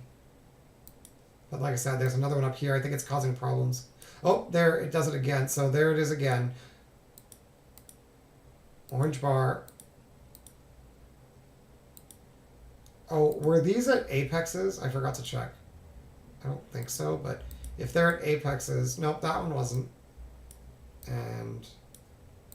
Wow, it's so laggy. That one, no, they were not at apexes. Okay, good. Where was I? Right here. So orange bar followed by bull bar, get stopped out. No triangles anywhere. Does it reclaim? Yes, but no triangle down. And then does this triangle work? See, I don't think they work very well inside the area. I think it has to leave. Yeah. So it has to leave the area, and the level has to be used as support or resistance, like this. If this was a triangle, that'd be a short. So that just didn't set up at all. Oh, right here. Is this a triangle after that? This one, I would think, would be good. But it looks like it's going to fail. I'd say a year ago, this was not barely as good on the 15 tick. Because I've only seen one work. But it's also very choppy. Oh, this one. Green. We'll put it up here. Yeah, and then bear. So stopped out green. It's got to reclaim it completely. It doesn't, so it's probably bearish. Triangle down, I think after this is resistance. So if this was a triangle. Yeah, see, we don't, the rotations are not tight enough for this to work. Like I said, I've never seen this pattern before, so it may not have worked back then.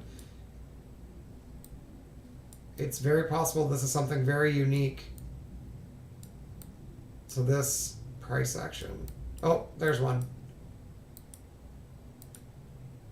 Okay, does this act as resistance? Oh, they do it again.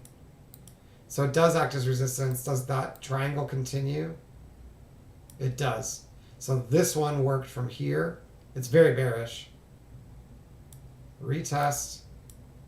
Yeah, it's not even reaching it. Let's see if this one reaches it. Orange, triangle down. Oh, it's right after another one. There's another one. Come here. Wow, it's so laggy. That one, see how it got VPOC below? That's going to work. It's bearish, it stops it out, gets you 10 points. Now, do they reclaim this? Man, I don't know why I'm horribly laggy. Hopefully, it might be the stream. So I need triangle up. Right here, it didn't really touch it. It does work. Okay. That one didn't set up. Here. Green. Followed by orange. Stops it out. Come back up. Does it act as resistance? Oh, it sets up again. It just sets up a second time right here. Doesn't stop it out. So that one's not activated yet. Okay, see this one? If this gets triangle down, you'd think it's bearish. Right there. See, it looks like, and then it traps. So this, having them lined up like this, might mean that you have to wait for the apex trap. I bet this drops. Nope. Sure doesn't. Was there another one I missed? So let me make sure I understand what happened here. If I'm just looking at this one, we stopped it out. It became resistance, triangle up. That's your long. The problem is that there's another one to my left. So this one worked. This one worked. See, oh, we did find this. We said if you have one, you got to use the most recent one. So what that means that this one can be used and that you stop using this one. Okay, that's simple enough. I forgot that. So now it's bullish. Okay, so I was doing it slightly wrong. I was trying to find spots in between, and I don't think I did that before. So let's not do that. Let's just say it only works for the next test. Okay, right here. So I'm not going to worry about this one. I'm going to assume that's not going to work. But if we can come back up there and test this green bar, it's probably sellable. Come on.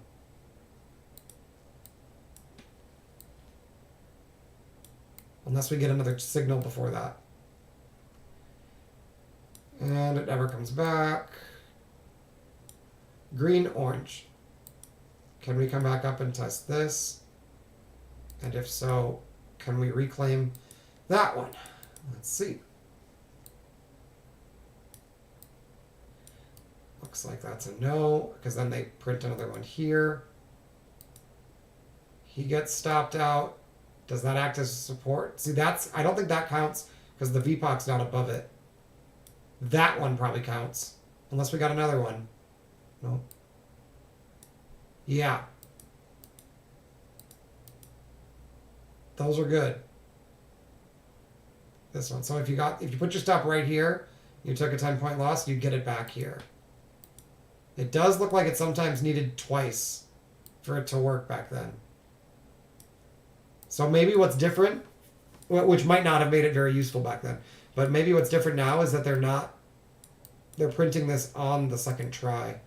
So this one got beat, comes back, test, triangle up. That's clearly the better, when you know direction, That's clearly the better choice. Is just go with the trend after that level becomes support or resistance and trade with the triangle. That's clearly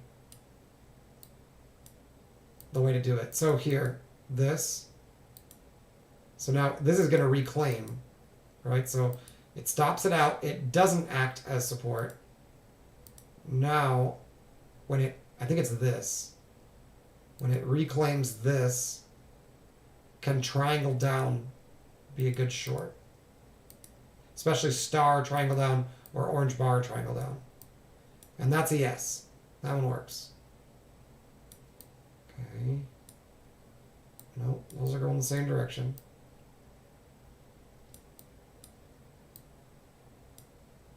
No. Although there's a pink bar in between them, and I said that there might... Does this still work? It's at an apex, and there's a pink bar in between them, but I'm curious. Stop this out. I'd think this would not work. Otherwise, there's something more to this. It does. It does work. My goodness. Okay. That's interesting. Stops it out, comes back up, rejects. With the trend, it may not matter what comes after it. So like this. Stops it out. If this acts as resistance, does triangle down give us a trade right there? Jesus. It does. Okay. If it doesn't matter what comes after it, then does this one act as support once we break over it, or resistance? Is this good? It does. See, it might not even matter. It might literally just be the volume shift itself. If that's the case, that's crazy simple. So this one, even though it's followed by a bull bar, and this one, even though it's followed by a bear bar, either one of those levels could become support resistance for triangles to form off of. For instance, this might still work. Oh, wait, but it's signaled again. I don't know if it's going to work here. Let's see, because that one actually, you got... Yeah, see, that doesn't work because we signaled again. So it's got to be the latest green and probably the latest orange. So now latest orange is here. Is that all it is?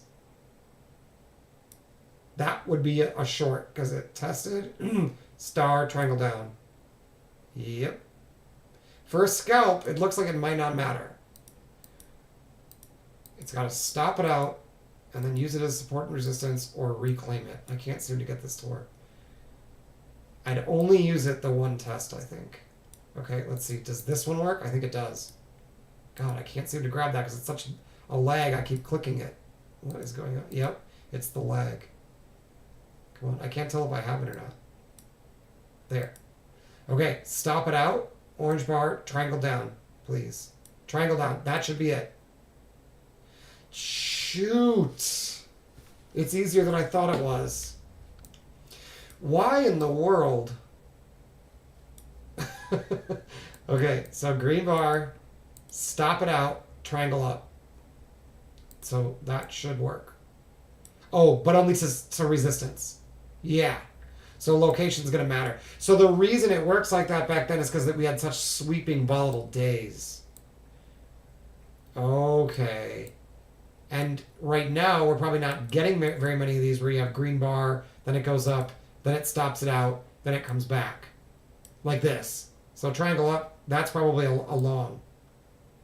Oh, or not. Interesting. I wonder why not. Why? Well, some of them are going to... Oh, you had another green back here. Did it not click this? It stopped it out, but it didn't get a VPOC below it. Interesting. So... Oh, you did an orange one, though. You had an orange one. Maybe it's green or orange. Oh. Is that what it is? A green or an orange? So orange... stopped out, triangle up, no green, no orange after it. It should be this because we stopped it out first, so we skipped this one, It came back, it acted as support, and now we're taking off. That should be a buy. That fails. Green, orange. See, I don't know what to do about that then. It can't be either one because we saw these work on the current time frame to the both directions. So this one stops out. The green comes back, rejects, triangle down. That should be a short. Yeah. Yeah, so I think it's maybe just happenstance that sometimes you don't need the second one. But I think if you want a consistent way, I think it's got to be like this one probably doesn't work if it gets stopped out. This one probably does because it's got a green bar after it, or a bull bar after it. So now what happens when we come back in here? It doesn't reach it, but triangle up's probably good to, yeah, get us to resistance. Okay. I think I understand it, and I'm pretty sure it's real. It's just when you have the bar going in the opposite direction, the likelihood that it gets stopped out right away is higher. See? And now we can't even make it back there, so it just goes to the next one. Oh, did this one act as... Oh, is it the VPOC? Stop it out, comes back, triangle up. Oh no, don't do that. Yeah, so you got to make sure the VPOC actually got over the high. And then here, stop it out. God, come on. Stop it out, come back up. This one needed an apex trap because it got choppy. So the more choppy it is, the more likely you're going to get stopped first. Is there anything else I could do other than green and orange being opposite from each other? Maybe that's what it is. It could be that it's this whole zone that needs to be stopped out. Man. So that's fascinating. So this got stopped out here, and now the triangle down's good. Oh, then there's another one here. So they may kind of work like pairs even. Stop out, triangle down, lower. Yeah. It looks like they're best when they're paired up like that, even if there's a bar in between them. It's like a little pause, like here. Little pause. I don't know which one to use though, but let's do, does this work? Orange bar, green bar, stop out the orange bar, come back, orange bar, triangle down, and it goes lower. That seems pretty clear. The continuation trade seems pretty clear. It's like they consolidate, they shift volume up, and then they stop them out, and then they take it back. See, this one stops out, comes up, retests, triangle down. Boom. Here, see how it gets all nice and choppy? I bet you can do this. Orange bar, triangle down. That probably works. Dude. So it's, yeah. You need this little consolidation. And what about this one all by itself? There's no green bar, but it's consolidation. I bet.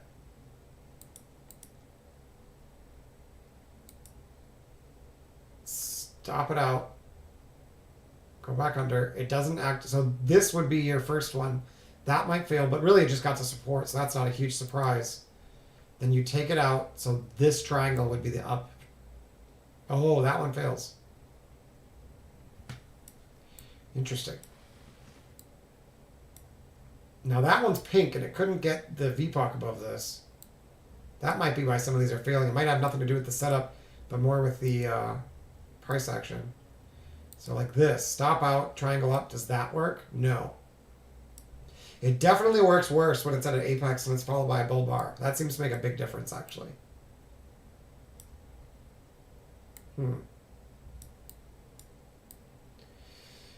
So, like this one all by itself. No, it's purple, it's orange. Come on. I can't join there. Okay. Oh, it never gets back to it. But this one's probably good because it's another orange bar. This one. Over it. Does it act as support? Right there. No, it doesn't reach it. It's the right idea though. On a higher time frame, it might have worked.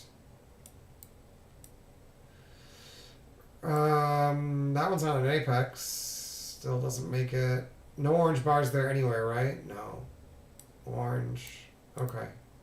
Well, it's definitely something to watch. I don't want to spend forever on this, but this is when it seems to work the best. Does this one get a test and a triangle? No.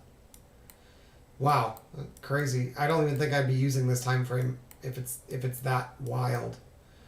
But let me just make sure it works the same here. It probably does.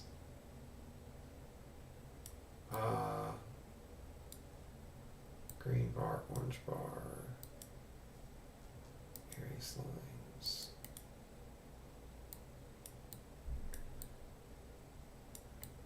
I don't know how to get this to go away. What the hell? There. Okay. Orange bar stopped out, triangle down, lower. Orange bar stopped out, triangle down. Doesn't work. But look, here's that purple bar with the dot. Oh, is this today? No, that's exactly the same. This isn't today. 4/9, Sunday. Look at it. It's exactly what we saw at the close. Purple, orange, yellow dot, goes a little lower, stops it out, comes back through with a triangle, and it dumps. It's literally the same. So in this case, it was an up bar before the purple bar. Before it. So, and maybe not in an apex. Oh, that's as far as I went down. Okay, well, that is definitely something to watch. I think there's probably something to it, but good to know. Okay. Number of days to load. Okay, that should fix this. Very interesting. Because that honestly looks exactly the same. So maybe it's not the bar after it. It might be the bar before it. See? Bar before it goes in the opposite direction. Ah. Was I doing this slightly wrong? Bar before it goes in the opposite direction, not the bar after it. It's the bar before it. It might not matter all that much. But let me just see. If I did that today, bar before it goes in opposite direction. Well, this one I would have done anyway. That one works right here. Bar before it went in opposite direction. Stop it out.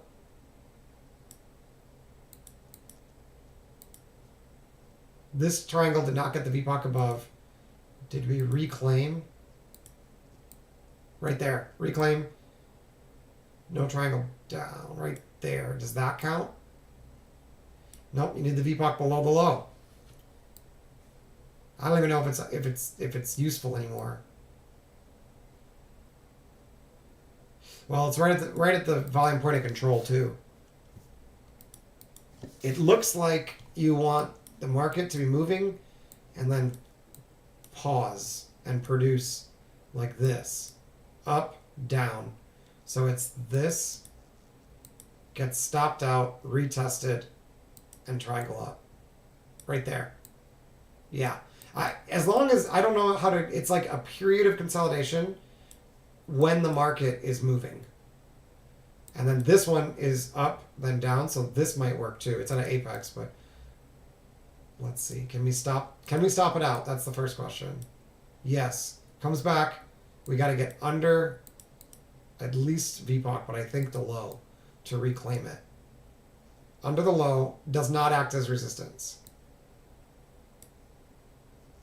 Right there. Yeah, but it's the second try.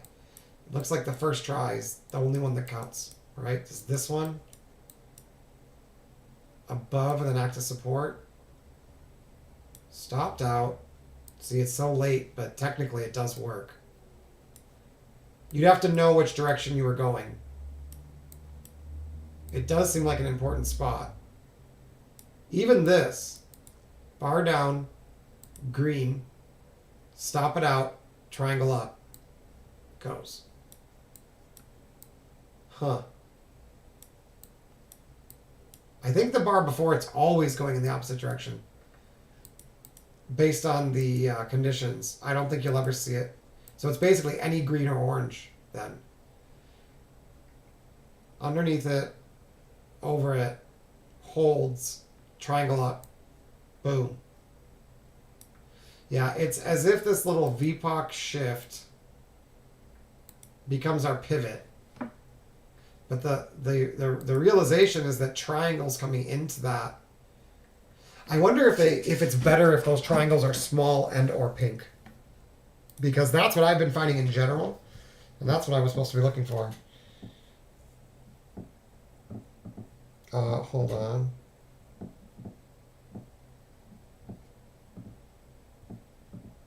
All right, so let's take a look at the pink and mini bars. That's what I'm supposed to be doing. I got to do my homework. So the deal was, what Simon pointed out was, even if you know nothing about the direction, right? If you go on the 15 tick, particularly, and you pick pretty much any day, as long as you know location, where there's resistance and where there's support, and you don't trade right into it, that most of the triangles that are pink and the triangles that are small, bars with triangles that are small, bars with triangles that are pink, will usually produce 10-point extensions. And the other thing he said to look into is that when you have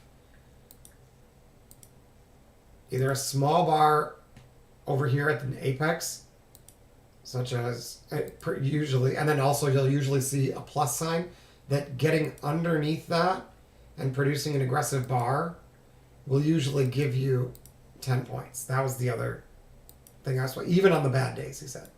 So let's go back to Tuesday and see how we do with that, with those two ideas.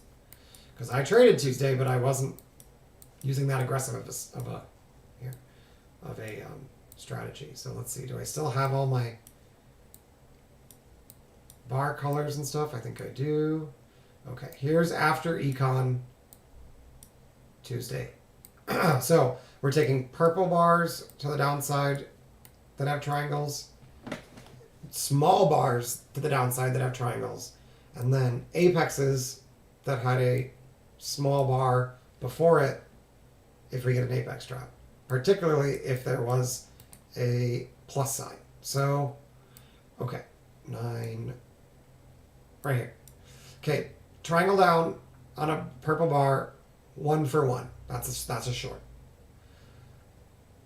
Let's see. Okay, then we never. This is a small bar, but we did not apex trap off of it. This one's not a small bar, so we skip it. This is that capitulation potential signal, meaning probably one more move down, then it probably reverses.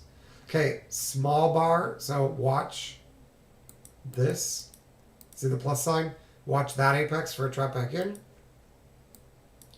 This one, you'd watch for a trap back in. Because this is so small. Doesn't matter, you get triangle up, pink bar. That's a good one, especially after triangle down, purple bar. And then the next move, this is a really good trade. Okay, oh, this one, triangle up on a pink bar, is a failure. So if you didn't know, I know that after triangle down, purple bar, that the next move is usually, that level usually gets resisted like that.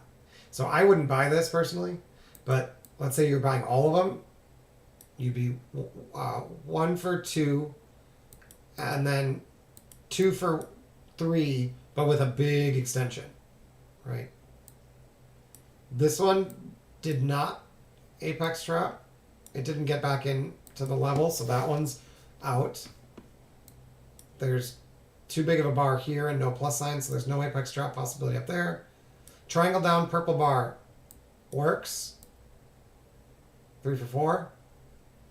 Small bar, plus sign. So if this apex traps, we can take along. Nothing to do there. Oh, triangle up, pink bar. Watch out because you're probably going to get a pullback, a lift, and then a rollover. So pullback, lift. This one's good. Take that. Ooh, that one failed. 4 for 6? Something like that. Okay, so apex, that's too big. This apex could trap. Let's see if that happens. If this comes back up bullish, it's a long. Nope. And no small bar, no pink bar there. So, I mean purple, so nothing to do. This is too late. It's more than one bar, but it's triangle up pink bar, so we'll take it. And it works. 5 for 7. Triangle down purple bar. Take it. Now remember, we had this signal up here saying that after this, we're likely to get a pullback, and we got it, right? So that's done. So that should be fine. And it works. 6 for 8. You might have a point. Okay, this one is a small bar. This one wasn't that small. This one was a small bar. So if that apex traps, and we got the plus sign, so if that apex traps, we want to take it. Right there. So buy that. Works. 8 for 10. I think I skipped one. 7 for 9. Okay. It's not that small. I did get the plus sign though. Maybe that's good enough. I don't know. Nothing to do there. Pink bar, triangle up. That one works. 9 for... Oh, or... What am I at now? 8 or 9 for 11. Most of them are working. Purple bar down. That one works. Purple bar down. That one works. Oh, apex trap. Apex. Oh, we already did that. Apex trap. This is not one. This is not one. No, nothing to do there. So, triangle up. Pink bar. That one fails. So now we're at like 11 for 13 or something. Or 11 for 14 maybe. Triangle down in a little bar. That should be short. That one works. 12 for 14. That one works.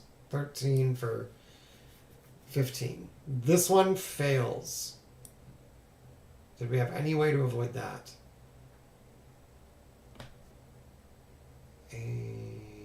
Not really. Other than this getting stopped out. And so if this gets reclaimed, it's bullish. Oh, it hasn't been reclaimed yet. So I'm going to say probably take this trade and take a loss. So 13 for 15, I think it is now. Now, if this one apex traps, we can buy off of that. No trade there. There's our capitulation signal. So we expect that to hold. We can take that, and then that's the last one. So whatever that is, 13 for 17. Right, but we don't want to take the next bull. We don't take the... That's good. 14 for 18.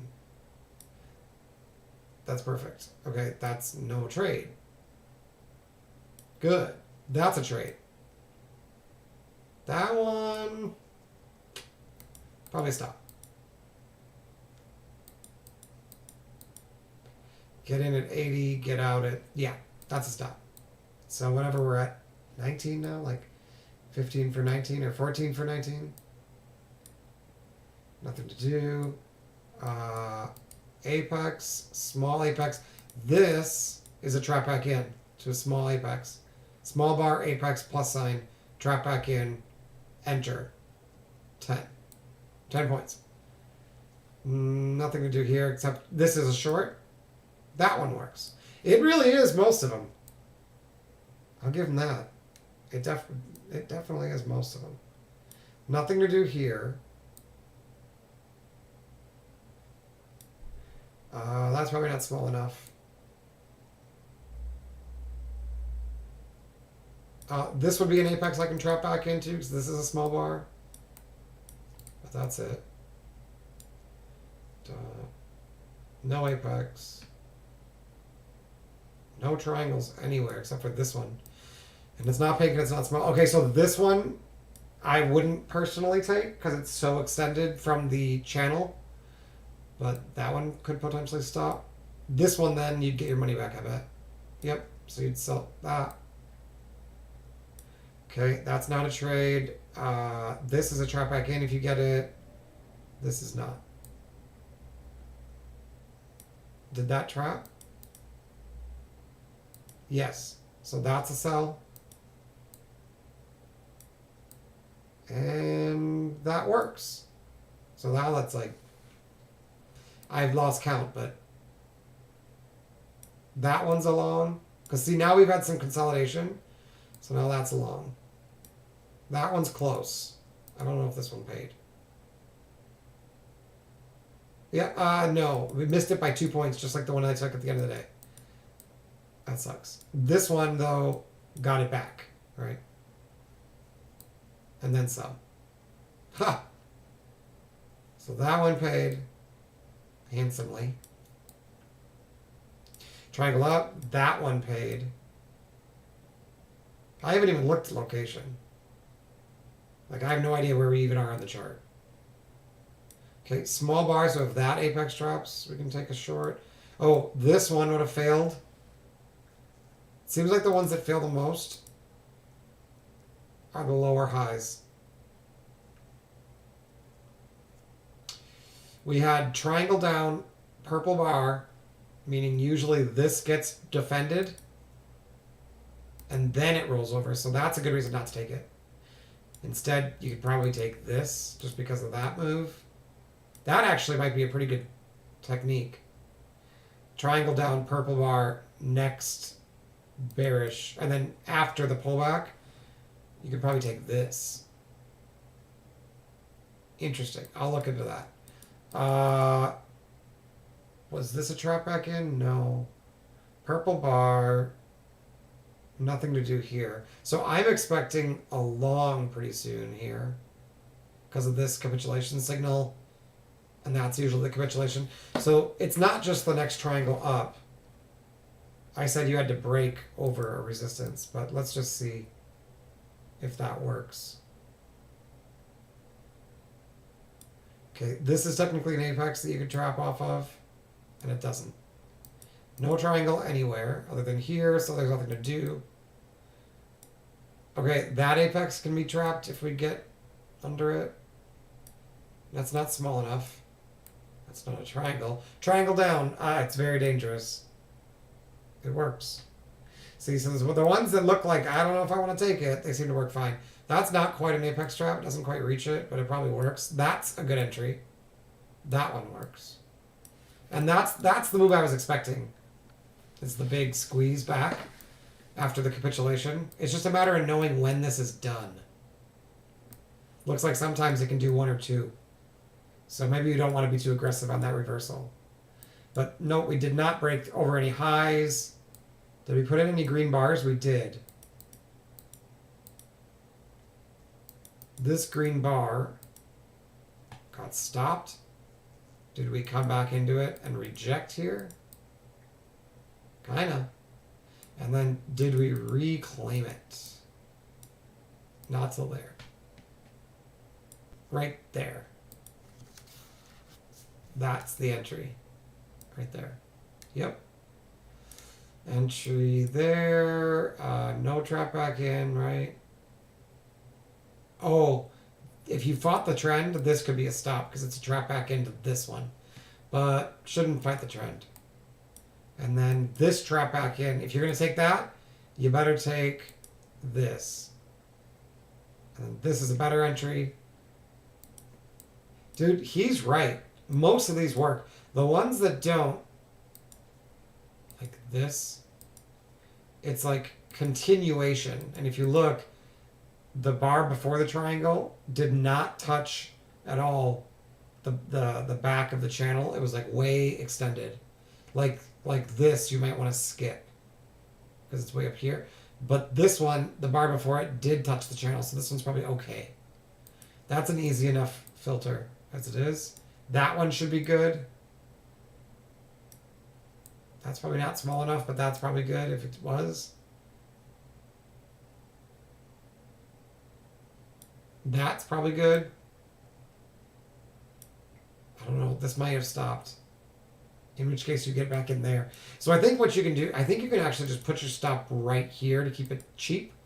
And then if it stops you out, it's probably going to signal again because you can take the apex trap If it stops this out, then you've saved enough money to take the apex trap, and then if you get a pink bar triangle up, you can go along there.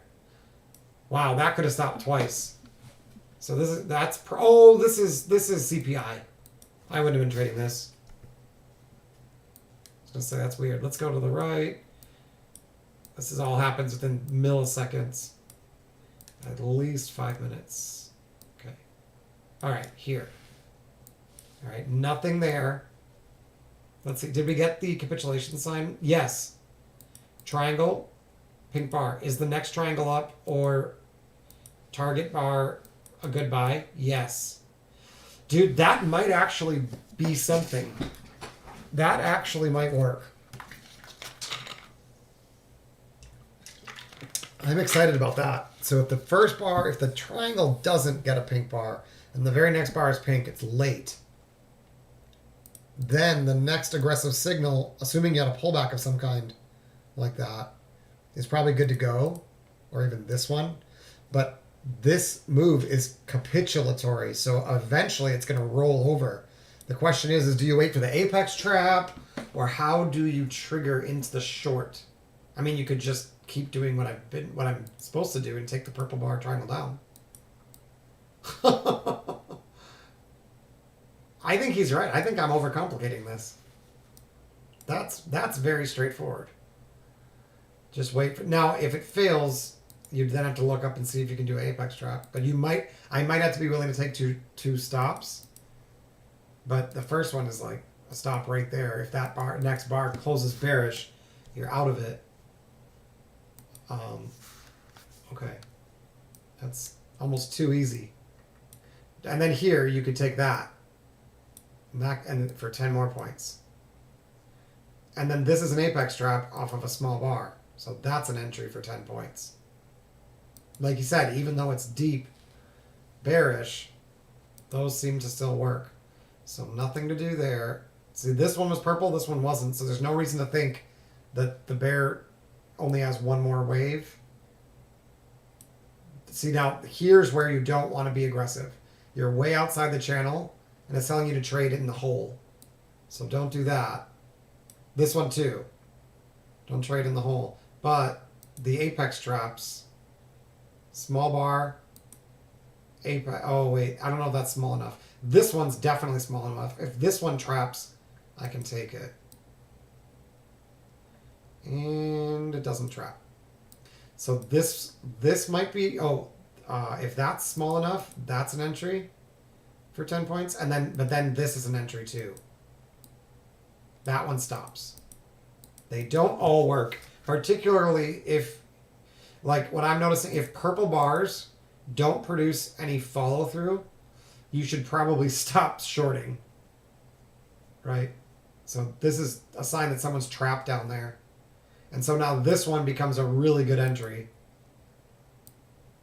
Oh, only gets 10 points. I'm really surprised. I guess it's just that when it's that bearish, it just doesn't matter. So here's the capitulatory sign again. Triangle followed by a purple bar. So the next bear bar, I should short if there's a pullback. I don't know if a yellow dot counts. That is what I was thinking. The orange bar here. Probably a short. And this is probably not an apex trap if it comes back to it. And that's definitely a short. One more time. Yep. And so now, oh well, that might have been a little bit cut short. But now we would expect the rollover to come. This is technically an apex trap. Can I take that, or do I have to wait for the triangle to form? Yeah, see, the apex trap works there. And I bet a triangle up now will work. So this works. Oh, no triangle. That seems late. And to be fair, this was very low on the channel. Just like this one. That one works anyway. So that capitulation signal was early. Triangle down, purple bar, continued lower. First pullback was sold. That's a very good sell. This should be the last wave. But look, all of these are working. It's capitulation. So now we're looking for triangle up on a pink bar, I guess, or an apex trap. So I'm not taking this one. If this apex traps, I can take it. Nope. I don't think I'd take this. Too low. No apex. Okay, that's a small bar. That might be worth trying because we already got capitulation. Does that work? It does. Wow. Okay. Oh, and then they do triangle up, pink bar. So now next bull bar on a pull back is probably worth buying. Oh, they don't even give it to you unless you counted this. And then I'd expect the next bear wave to be big because this is capitulation. So that should be a short. And then this does not set up. Yeah, so the pullback after the capitulation signal needs to be this bar holding. Otherwise, it's just a short. Okay. And maybe the blue dot that seems to come after that almost all the time seems to be okay. The blue and yellow dot after the purple bars and pink bars seem to be okay. I wonder if that is consistent even in the really long... Oh, triangle, purple bar. So do I want to take this? I mean, it's very aggressive. I'd prefer to take the bear after the pullback. So pullback, bear. So that would be the better short.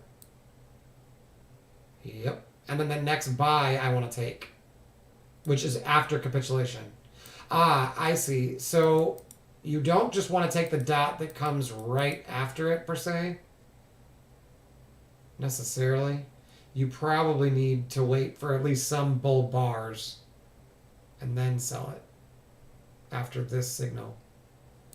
Okay. And then that's a sell, that's a sell, and then the next buy should work. There's no apex trap here, but pink bar triangle up, that should work. Or the apex trap if that fails. Okay, this one fails. And then we get a short signal way deep in the hole I'm probably not taking. And if they set up an apex trap, I'd probably have to take it. Yeah, I guess you can take this. And then since this one worked, that capitulation signal probably failed, so I bet this works too. Yeah. So if that signal does not produce a roll or a lift, if you get triangle down bear bar, you get a pullback, and then that's where you expect to sell. I would think the next bull is going to lift, but when this doesn't work, you ran into resistance, it's probably acceleration of the sell. So that's probably good. Wow, and that's probably good. That's how you get those really big ones. There's our first bull after a big capitulation. That's probably good. Wow. Okay, so it's not necessarily the first one. It's after true capitulation. That's the way to think about it. Triangle, purple, pullback, sell. Wait for capitulation. This looked like it to me. And so this one might fail. But when it does, you can go back to selling this. You can get more aggressive until they give you the bull, and then you buy that with both hands. Okay. I can make that adjustment. That's super cool. Yeah, and then hold a runner because that can reverse. All right, cool. So purple bar, triangle down, that's a sell. Note that it does print a bar behind it, but it had such a long wick, it never gets behind that bar. So if this triangle bar has a really long wick, I think I got to put my stop back here. Otherwise, getting a bear bar seems to be, that's it. This is the only time. And then purple, pink means that once it leaves that area, it's going to be a big move anyway. So I don't really want to get stopped out of that move. Triangle, purple bar down, right? So capitulation coming.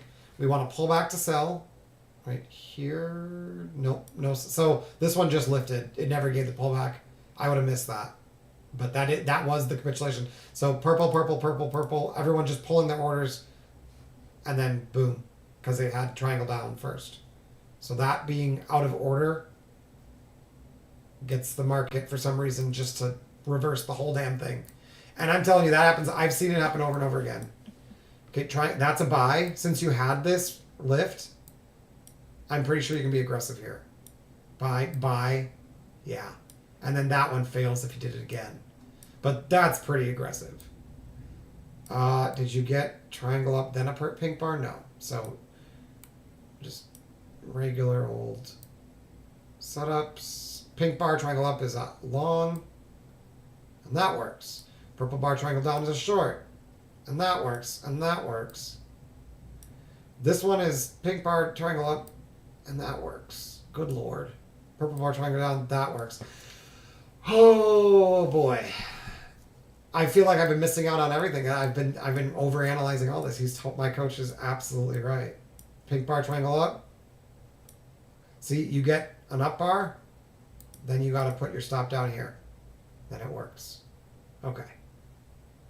Triangle up, pink bar. Be careful, right? You can buy the next dip, but if the next move is way up, it's probably gonna roll.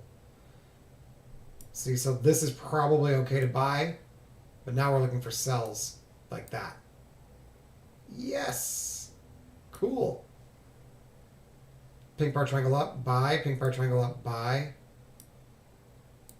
Nothing there. That sucks. It didn't set up. I was pretty sure this was it. So there's the capitulation. That's the rollover. Wow. I don't know how else to get into here, unfortunately. Oh. Maybe this trick? Oh, it didn't get stopped out first. So no. The orange one. Orange bar stopped out. Orange bar reclaimed. Then triangle down. Right there. Yeah! So that's where to use that. Okay. Okay. I got this. All right, so if this one traps, you can sell it. Pink bar, triangle up is technically a buy, although this looks like super choppy. But that would this is where it's going to have trouble. This is an apex trap off of a bar with so that's a long already. So long for 10 points, short for 10 points, long for 10 point. That one fails. Oh, it was an apex trap, so maybe it's okay if you take it here. 1450. Nope, didn't get 10 points. That one fails. And no orange bars to play with. Oh, triangle down purple. Next pullback, I can sell the star. Boom. Now buy the triangle. Yeah! Oh, I can't believe that I don't get to trade tomorrow because I'm excited now to make this work.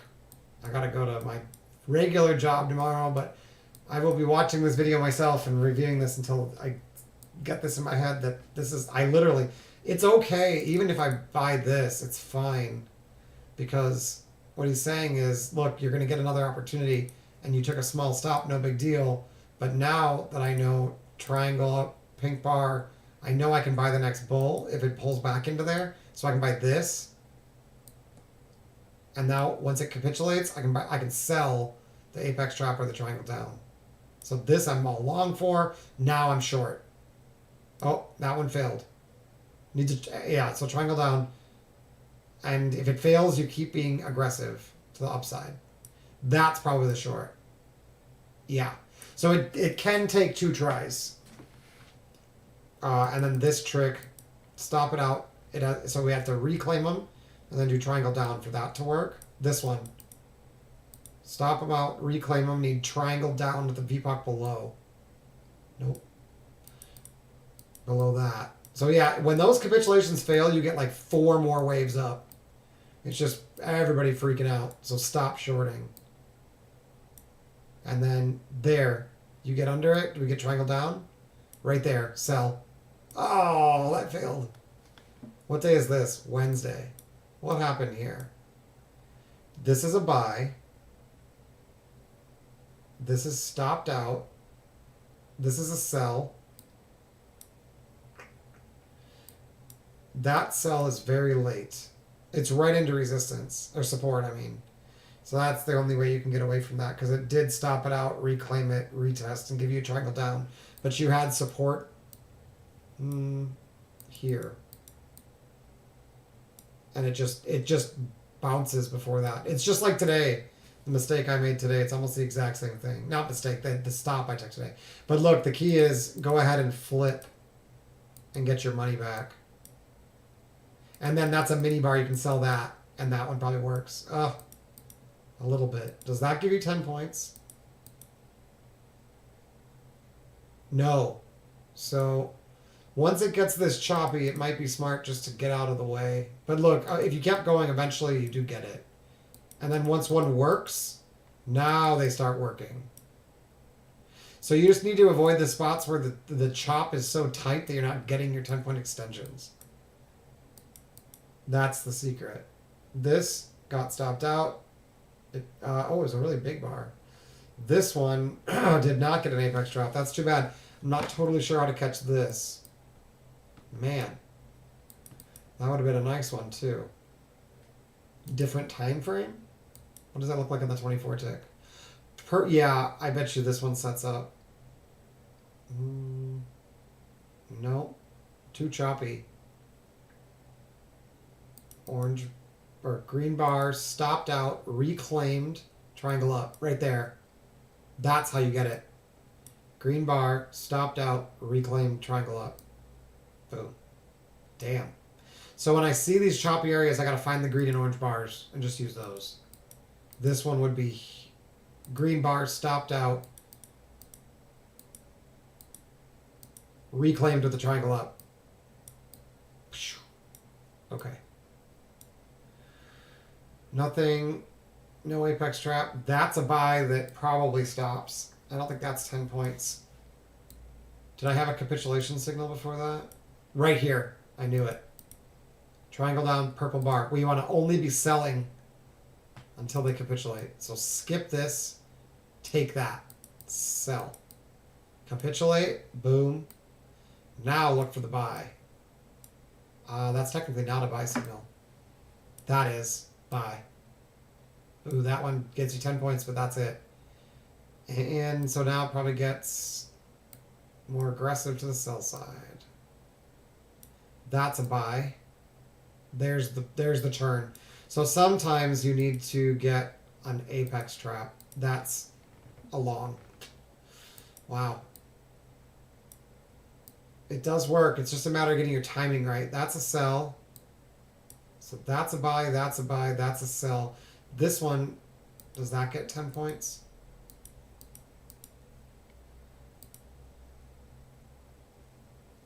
Yes, just barely. Just barely. That's a long. Okay. That's a short. Jeez. They're just everywhere. Oh, so frustrating. Because I've been trading all week without trusting it. So here's the spot where this gets frustrating. If you take this and you get stopped out and then it goes again, I gotta be willing to take it again. That's what he was telling me. I didn't understand that, but now I get it. If you don't take the stop early and instead you put your stop down here, you give up a bunch of points when you're wrong. But instead, if you put your stop basically where this closes, you will occasionally get fucked. But it'll get you whole again if it sets up again. That one's a short. No capitulation. That one's a short. Good Lord. So here, this is the spot where you have to be careful. If there's no capitulation signs, no triangle first on a non-purple bar, followed by a purple bar, you can't fight these trends. See, it's an impulse move. Yeah, I need a break, actually. Because I'm still fasting from last night, so I do actually need to take a legit break. But I'm just kind of fascinated by how well this works. Triangle up. So if it's really bearish and you haven't gotten the capitulation signal yet, see, this is not purple. So you can't be aggressive fighting the trend until you get that signal. But with the trend, it works great. And then eventually it stops working. Now you can start taking the buys. It's really that simple. Figure out the direction, wait until some of those start to get stopped, and then the other side will work. And then once you do get that flip, you can probably use this trick where it's green bar, stopped out, reclaim the green bar. So if you don't want to be like manhandled and you think it's bearish, it's like, look, we got a green bar here. Could be this one. But I'll just not buy until we reclaim that. So when we reclaim it here, we could reclaim both of them anyway. Pretty sure. Now you can be like, okay, now I know it's bullish. I will take the first pink bar triangle up or the small triangle up. Oh, that one doesn't work. So that one stops. This one probably works. No! So it can give multiple stops. What happened here? This is the first time I've seen that. So it got stuck in a range. This one worked. Pink bar. This one failed. This one failed. That, I don't know if that's small enough to take. So, yeah, and then this one failed if you took that. So if you thought it was bullish, which, like I said, for a moment there I thought it was because they reclaimed. They did, right? Well, they did not reclaim this. Maybe it's not the bar close. Maybe it's the pivot high. Oh, yeah. That makes more sense. So now they've reclaimed it. Now I need bull signals, and I don't get them. That's probably the conservative way to do it. It's the pivot high after the green bar that got stopped out. So the last green bar to get stopped out. Now go to the pivot high, and that needs to get reclaimed with VPOC like that before I start looking for longs. So now I can look for longs, and that stops, but it's only one stop. So worst case scenario, you take that. Does it even apex drop down here? Not in a way I would take. No. So that really would be the only stop then. And then this would be a short, which gets you back. So it seems to me, and then now that we've left the area, I bet this one's okay. Yeah. And then look, back in the area, this one gets trouble. That one works. That one works. That one works. So the key, oh, there's capitulation. The key is be okay taking a stop or two. Have a smaller, tight stop, and just make sure you take all the trades so that you make it back. So there's the capitulation move. So the next long I can take. But as soon as the bears show up, it's going to be a big roll right there. So this long failed, and then this one worked. And then you're back to your normal back and forth. Okay. Yeah. It's recording. Like I said, I mostly do this so that I can review them. Yeah, you'll find it under my YouTube under the live section. It's got like the date on it and stuff. All right. Well, that's 4 hours, so I'm going to stop it there. I certainly learned a lot, and I think if I learned anything, it's that I need to be maybe trading with a little bit of a smaller size so that I can wiggle around these situations where I might get 2 stops in a row, but it looks like if I keep taking the trade, it rarely gives me 3 stops in a row. And like I said, if I have the stop, like if I take this short and I have the stop be that the next bar is bearish, it's only a 10-point stop, and they usually pay 10 points. And they're working way more than 50-50. But like here, for instance, you'd be up 10, down 10, or I mean up 10, up 20, that one stops, down 10, and then up 20 again. So plus. So it's okay. Basically, I just have to give myself permission to like be a little bit more aggressive and just know that if I take stops, it doesn't mean I'm doing anything wrong. That I just need to take the next trade. Because like this one, for instance, it's bullish there if you thought it was bullish. But then as soon as it stops, which is here, the very next bar it triggers bearish. So I need to be ready to basically flip back and forth, and that way I won't miss this. Because sometimes I'm sitting in this trade, I'm like, oh, should I exit? But I've been putting my stop down here, and so by the time I get stopped, I've lost 20 points, and like the opportunity's been missed to flip. But instead, if I use the smaller 10-point stop and I just accept that, hey, look, if this gets taken, I know it's not bullish, and then I'm ready to nail that here or here, and I can make that back. And basically, rather than having a like a rule where if I take 3 stops, I have to take a break, it'll be 3 stops in a row, because that shouldn't happen very often. I think I can do that. I will try that when I come back to trade after work on Tuesday, because I work Friday through Monday, 12 hours at the clinic, so I can't really trade those days. Market's closed Saturday and Sunday anyway. But when I come on Tuesday, I'm going to focus Tuesday on just ignoring everything else and just seeing how I do if I just like automatically take these trades. And then if I do great, I may need to make a new layout, and all it'll have is purple, pink, green, orange, and triangles, and just take everything else off and use everything else for analyzing, but only those ones for like the trade. And then the only other thing I'd have to use the other ones for analyzing isn't necessarily for looking for complex trades. It would be for figuring out when to hold runners, because some of the other trades are swing based trades where they show me where traders are trapped, and so that would tell me which triangle entries I should hold runners on.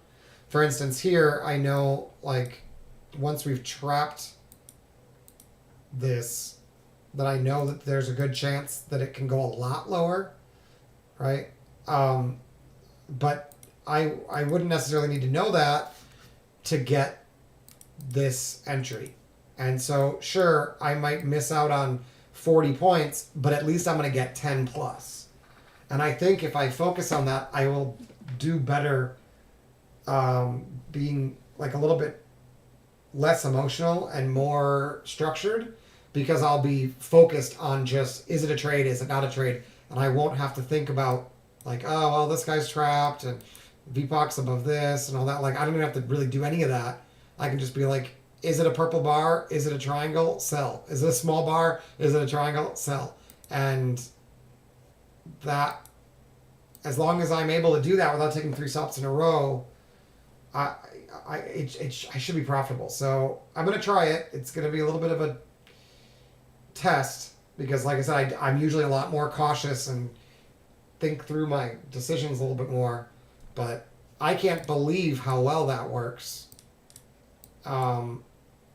So I need to just do it. That's the, and then like I said, if I add to that location, like I say, hey, this is a low volume node, I want to be taking sells out of here when we leave the area, like that makes this even better and makes this even worse, right? Because I'd want to take my buys technically up here after we broke out, or down here targeting that area. So the buys at the top of the low volume node like this are less good, and the sells are also less good if we can't leave the area. So if it's bullish, you might not want to sell it here, but once they've cleared the area, now I can start selling there, and the apex drop, and there, right? So knowing that location will help,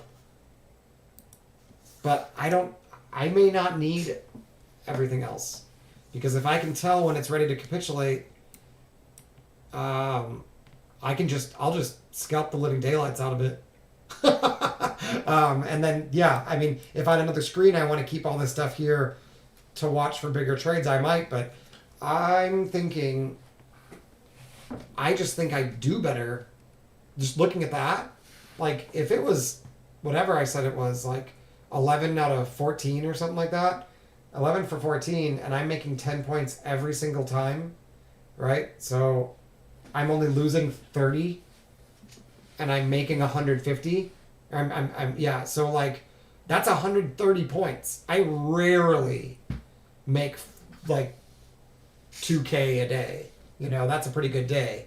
But with 2 contracts, if you make 150 points and lose 20, yeah, like that's more than a 2K day.